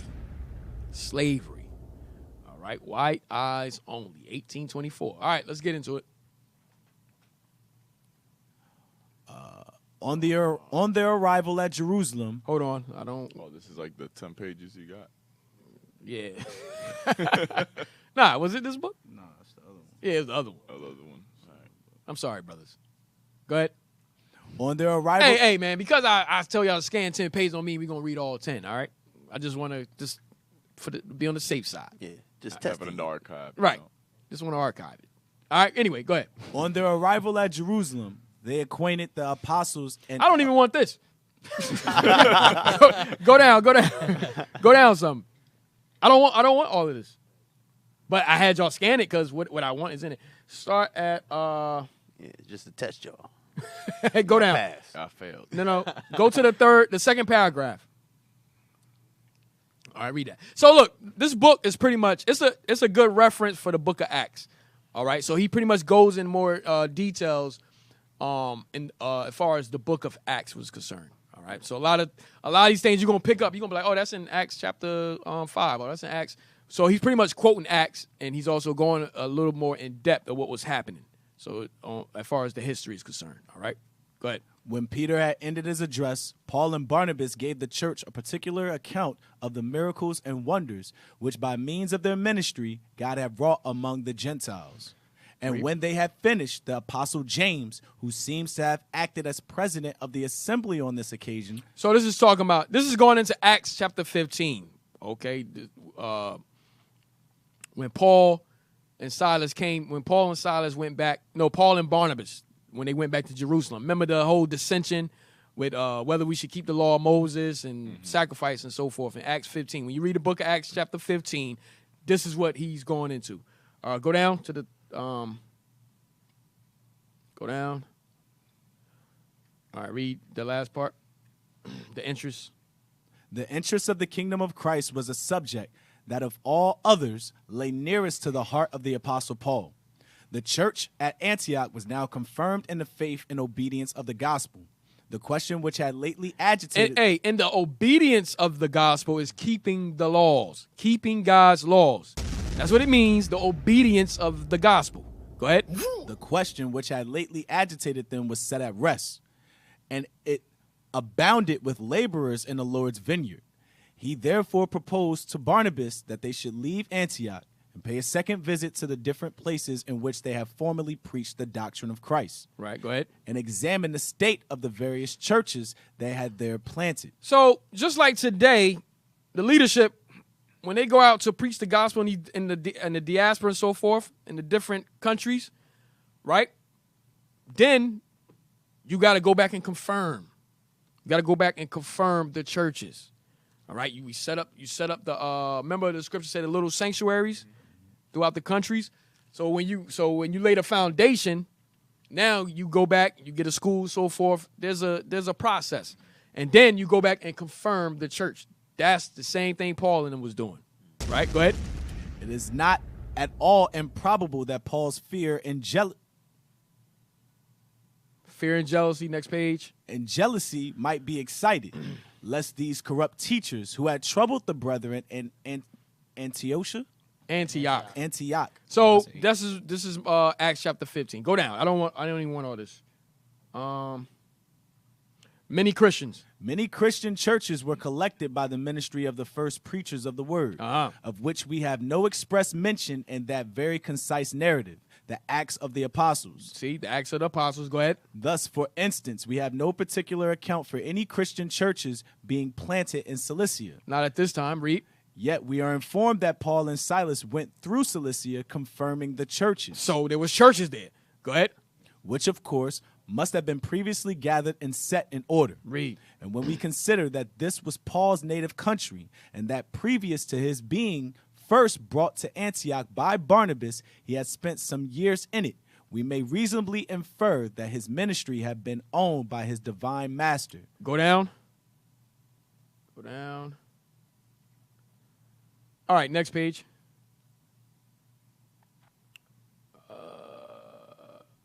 Go down. Start at Troas. At the top, go up top. Right there. Start at Troas. At Troas. Paul had a vision in the night. There stood beside him a man of Macedonia and besought him, saying, "Come over into Macedonia and help us." Paul gave an account of this vision to his companions, who all concurred in one interpretation of it, namely, that the Lord had called them to preach in Macedonia. That's heavy. Go ahead. They therefore obeyed the heavenly admonition, loosed from Troas, and went direct for Samothracia,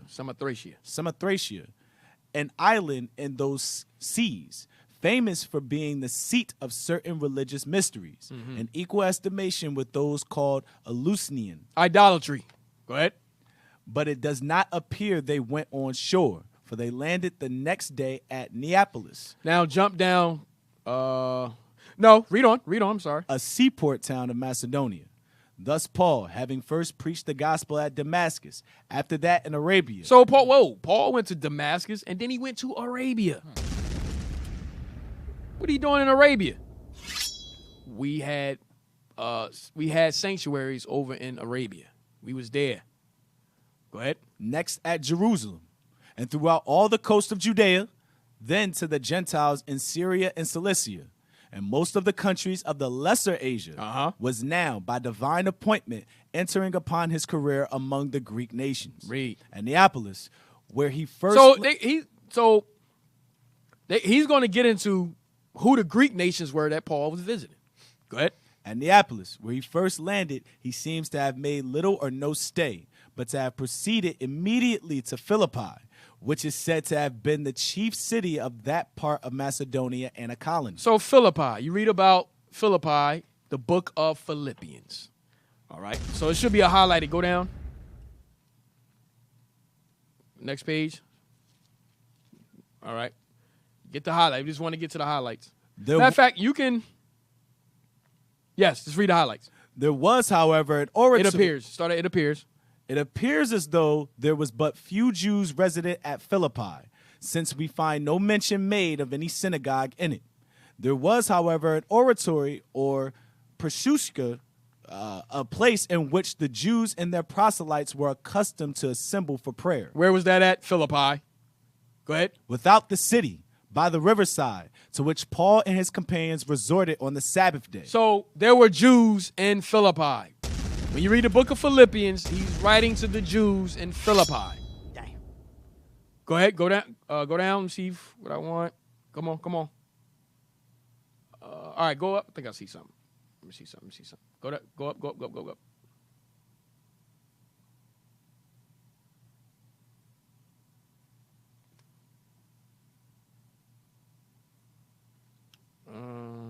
Read on. And being set down, they spake unto the woman which resorted thither. Among these was Lydia, a Jewish proselyte of the city of Thyatira, who had taken up her residence at Philippi for the sake of commerce. For more money. So she moved to Philippi she probably had a better job. Just like today, you move to another city or whatever because they offering more money or whatever, right? For commerce. Go ahead. The Lord opened her heart so that she understood and believed the doctrine which Paul taught. Read. Lydia and her domestics were baptized in the name of the Lord Jesus. And with this Christian family, the apostle and his associates afterwards took up their abode during their stay at Philippi, which is said to have been many days. Read. Upon several occasions, as they went to the place where the Jews assembled for prayer, they were annoyed by a certain damsel possessed with the spirit of divination, or of the Pythian Apollo, probably a species of fortune teller, by means of which she brought her employers much gain. She seems to have indulged herself in pouring ridicule upon the apostle and his companions, whom she followed through the streets, exclaiming aloud, "These men are the servants of the Most High God, which show unto us the way of salvation." Right. So remember, Paul got agitated by her and told his spirit to come out. All right, go ahead. Paul, grieved with her conduct, ejected the evil spirit out of her. Hey, that's no different from today when we see different spirits. When you at camp, they come up talking nonsense. They might have a cross and trying to, doing different nonsense. All right, so the same thing that happened then happens today. All right, go ahead. Which greatly enraged her master. Hey, we just can't take that spirit out of them. That's all. We got to deal with it. Was that brother at Chester? Was it Matthew? Oh, man. Oh, Matthew. Yeah. Even I'm talking about here in Philly. Y'all just had a couple people, I think, here in Philly. Yeah, Also. Got specific brothers just say, take them to the side. Yeah, hey, look, we ordained a brother to take that spirit aside. Go talk to him. Hey, man. Like, hey, yo, They call Hey, get that brother away from the camp real quick. They call him the demon whisperer.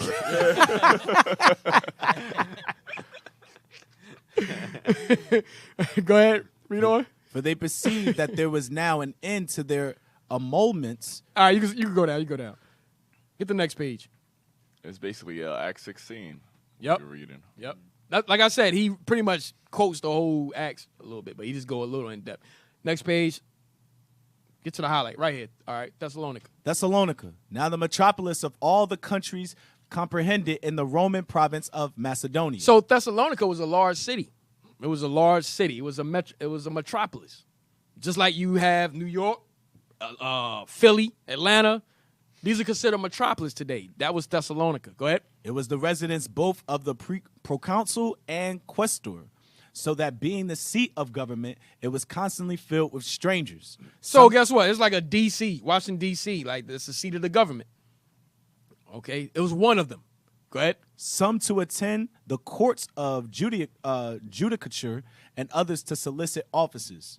Placed at the bottom of the Thermaic Gulf, it was conveniently situated for commerce. Many of its inhabitants were merchants who carried on an extensive trade with foreign countries. Read. The Jews. Who? The Jews. The who? The Jews. The Jews. What? Resorted to this city in such numbers as to form a large synagogue. You see that?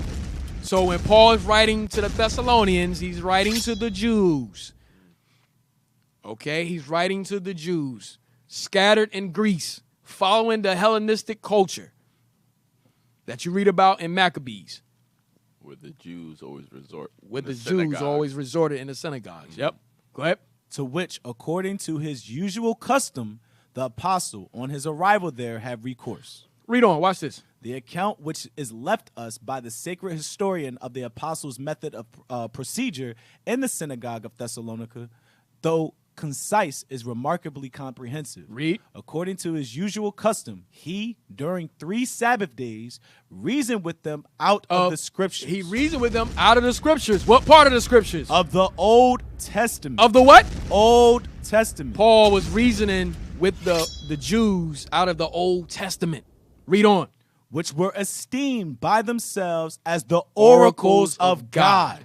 Read on. Unfolding their meaning and alleging from the Messiah must necessarily have already come. Yo, Paul was digging in the scriptures, showing the prophecies and so forth, that Christ was the Messiah, that it was necessary for him to come. Paul was going into Psalms. He was going into Deuteronomy, everything. Going in the Old Testament. Because there was no New Testament. Read. And moreover, that he must have been a suffering person. I mean, what I'm saying is there was no New Testament at this time. Okay? So Paul was reasoning with them out of the Old Testament. I mean, he was writing his epistles based off of the writings of the Old Testament. Yes. That's why Peter says that some things hard to be understood. Right. And those that are unlearned, they twist the scriptures because they don't know the old or what Paul is talking about. For those of you that say, "Oh, we only deal with the New Testament," and no, we only deal with the Old Testament. The apostles writing, referencing the history in the Old Testament or the prophecies in the Old Testament. Right. So you need the whole Bible, man. Right. Today we use the whole Bible. Go ahead. You can't reject the new if you're just with the old because the new is the old. I don't get how you start. It's based off of the Old Testament. How you start in the middle of the book? Right. Yeah, I don't get it.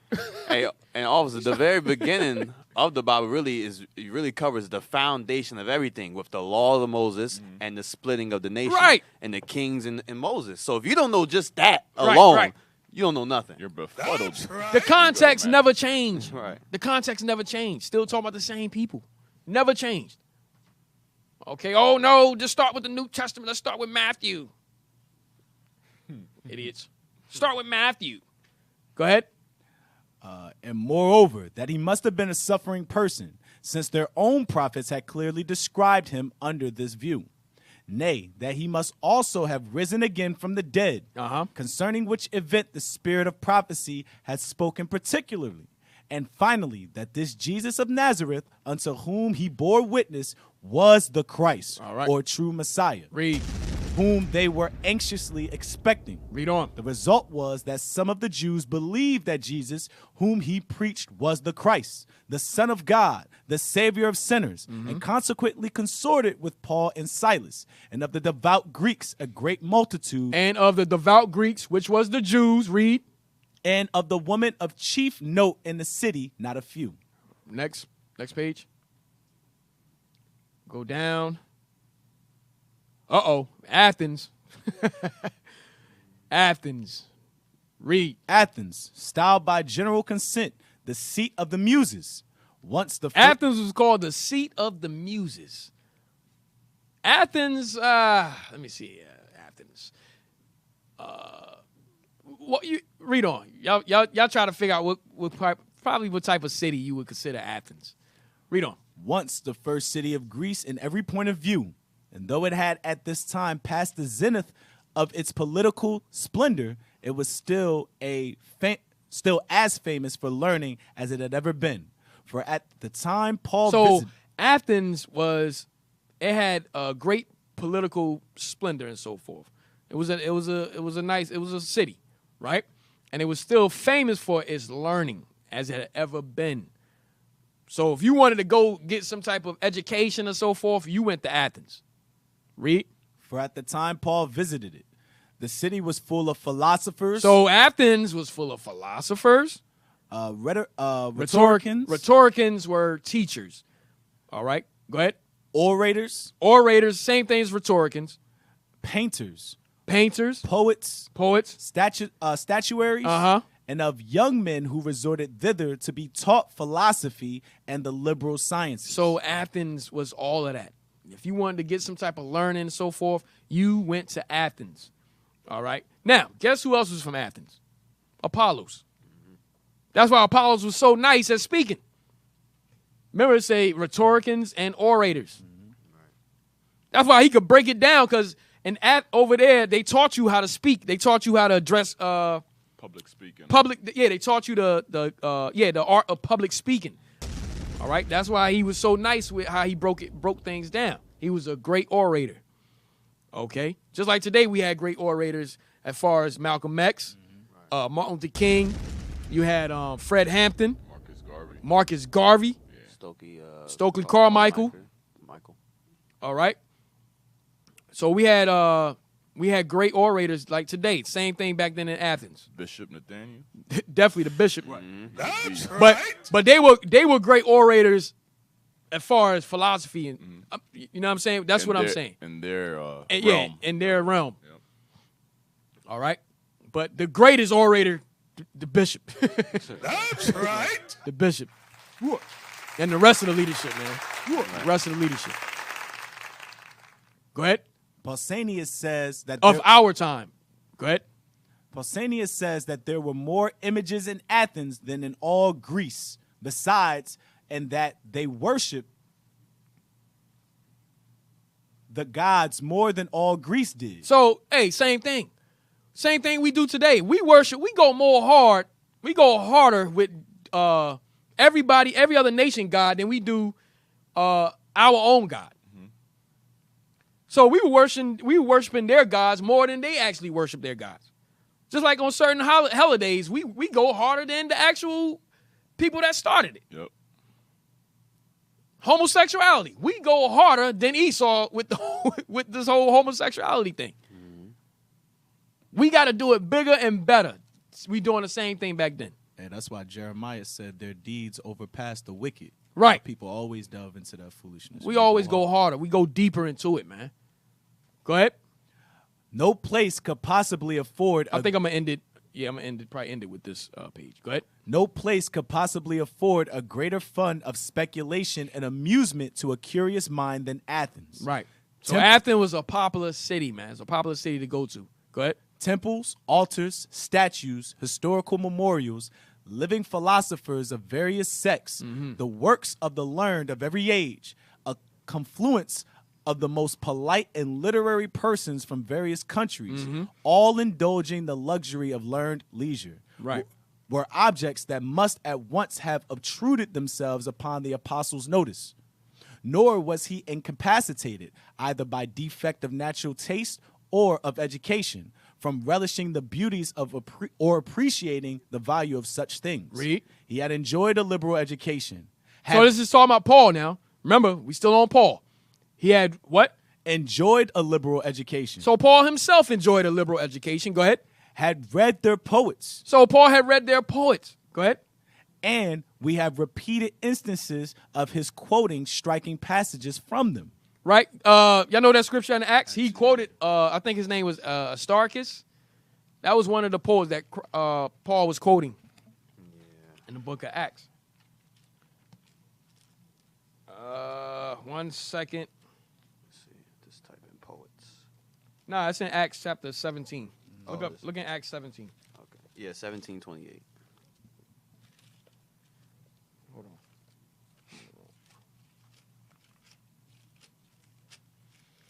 Yep. Read that. The book of Acts, chapter 17 and verse 28. For in him we live and move and have our own being, as certain also of your own poets have said, for we are also his offspring. Right. That poet was, I think he says it here, is Aratus. Go down to the bottom. I think Eupimenides, right? Was it? No, it's Aratus. Okay. Go down to the bottom. All the way to the bottom. Come on.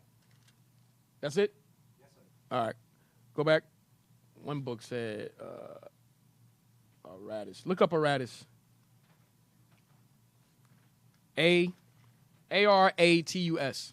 Hey, mind you, with all that philosophy and worshiping all these other gods comes drugs being taken, lasciviousness, and all these other evil, foolish things that are going on there. So it wasn't just them learning and reading books. They were committing all kinds of, wickedness. Right. Just like the philosopher today. You got your Egyptology. Mm-hmm. You have your Rastafarian. You got all these different philosophers today. Those that go into astronomy, all these different things. That's why I said that in 1 Peter 3. He said when we did the will of the Gentiles, and then it says lasciviousness, drunkenness, banqueting. Yep. Read that. Aratus was a Greek didactic poet. His major extant work is his hexameter poem, Phenomena. The first half of which is a verse setting of a lost work of the same name by Zeudotus of Cnidus. It describes the constellations and other celestial phenomena. The second half is called the Diosimia, and is chiefly about weather lore. Although Aratus was somewhat ignorant of Greek astronomy, his poem was very popular in the Greek and Roman world, and is proven by the large number of commentaries and Latin translations, some of which survive. Watch this. Read life. There are several accounts of Aratus's life by anonymous Greek writers, and the Suda and Eudocia also mention him. From these, it appears that he was a native of Soli in Cilicia, although one authority says Tarsus. He is known to have studied. That's where Paul was from. Yeah, Tarsus. Right? Go ahead. He was known to have studied from Menacrates and Ephesus and Philetus and Kos. He, as a disciple of the Peripatetic philosopher Praxiphanes in Athens. In where? In Athens. In Athens.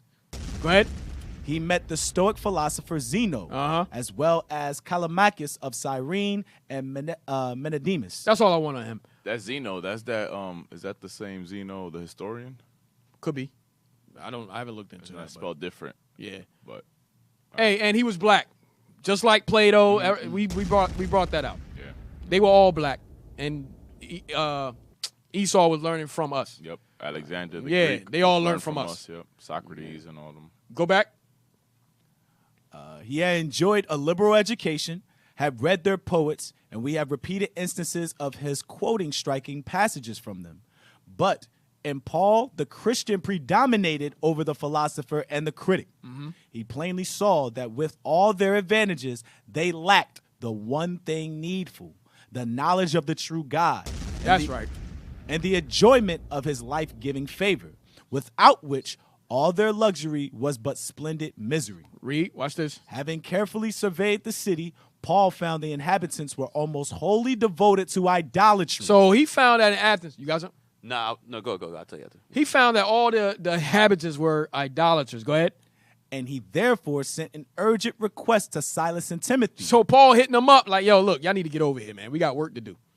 They all in idolatry. Go ahead. Who were still at Berea, to come to him with all possible expedition. Read. Finding a synagogue of the Jews. Finding a what? Synagogue of the Jews. In Athens. Read.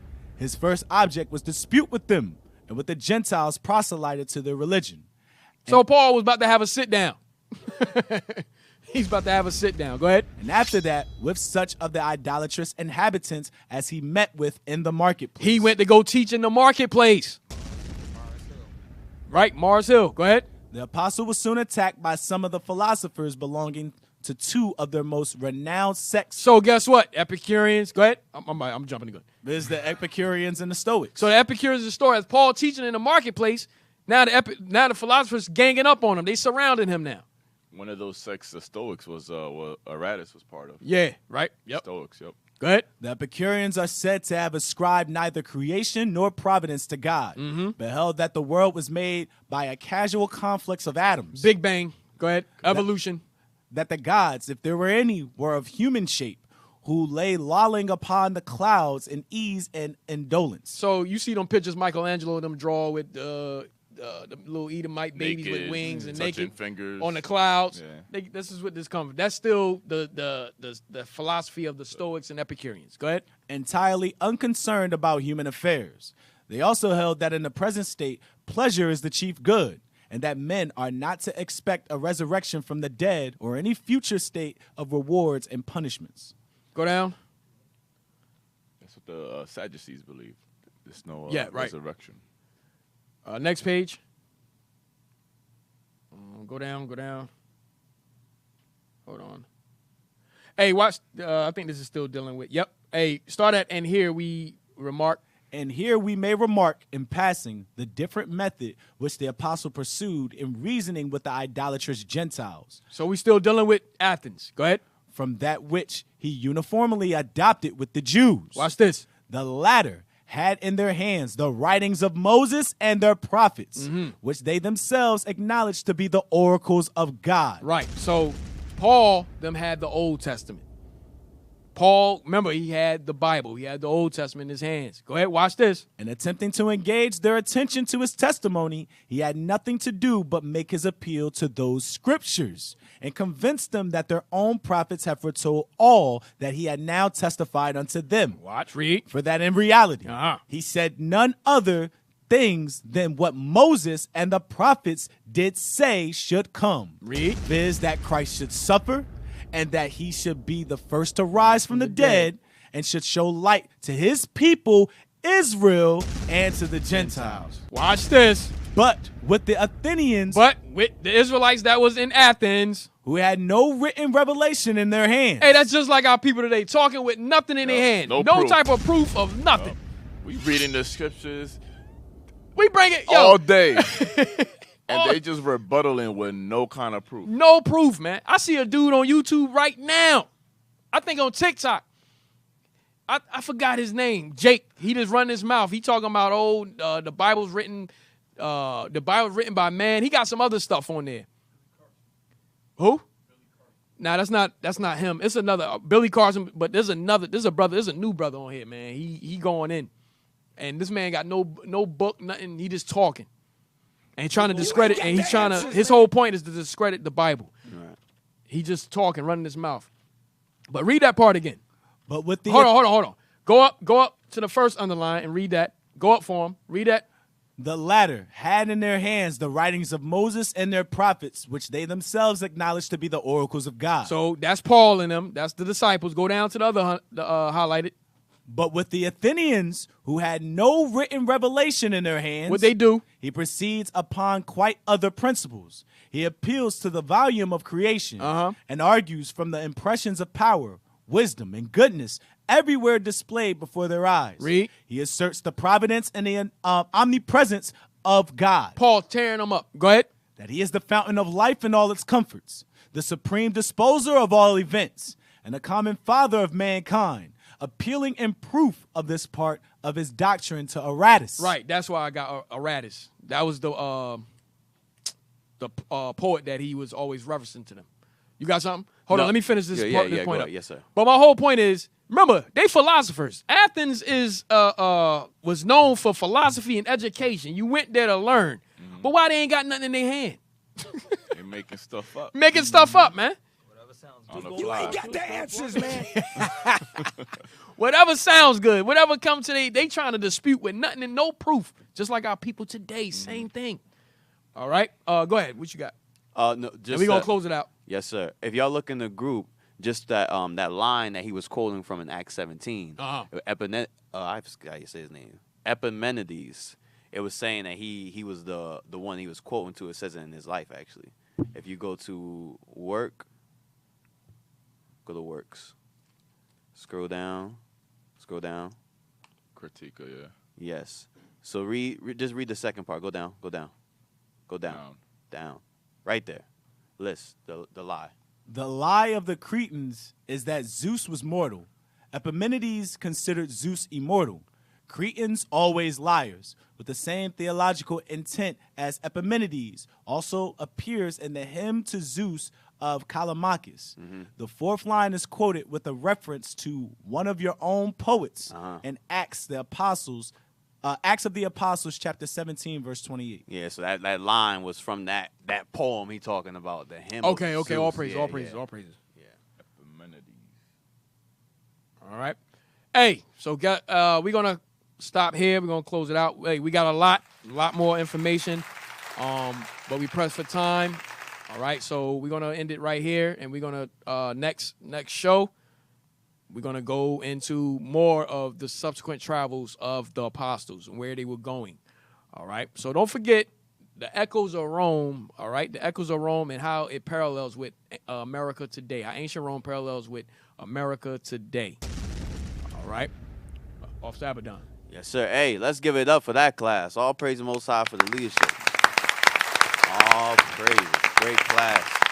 Israel, y'all know what to do. Subscribe to our Hidden History Radio on YouTube. All right, hit the notifications button so you know when we go live. Subscribe also to our Philly channels, IUIC Philadelphia and IUIC Philadelphia in the Classroom, to get the latest content from the captains and officers of IUIC Philly. If you'd like to donate to the show, donate to IUIC.Philadelphia at IsraelUnite.org. In the comment section, put OHH so we can purchase more books to bring out to y'all. All right? Donate to the Booster Club. Also, you can donate to the Booster Club on IUIC.Fundraising at IsraelUnite.org on PayPal, all right, to help this gospel reach to the four corners of the earth. And last but not least, subscribe to IUIC TV to get exclusive content from the leadership of IUIC. Tune in next to Raven and Wolves with Deacon Malafire. That's right. Yes, sir. Hey, I want to give a shout out to IT. Y'all was on point. All praise the Most High. And also the sisters. I want to give a shout out to the sisters that made the breakfast. All right. We always want to honor the IT and the sisters that make the breakfast. All right. So with that, we're going to say shalom. Shalom. Tune in to next show. Yes, sir. Most High, Craig bless. Most High, Craig bless y'all.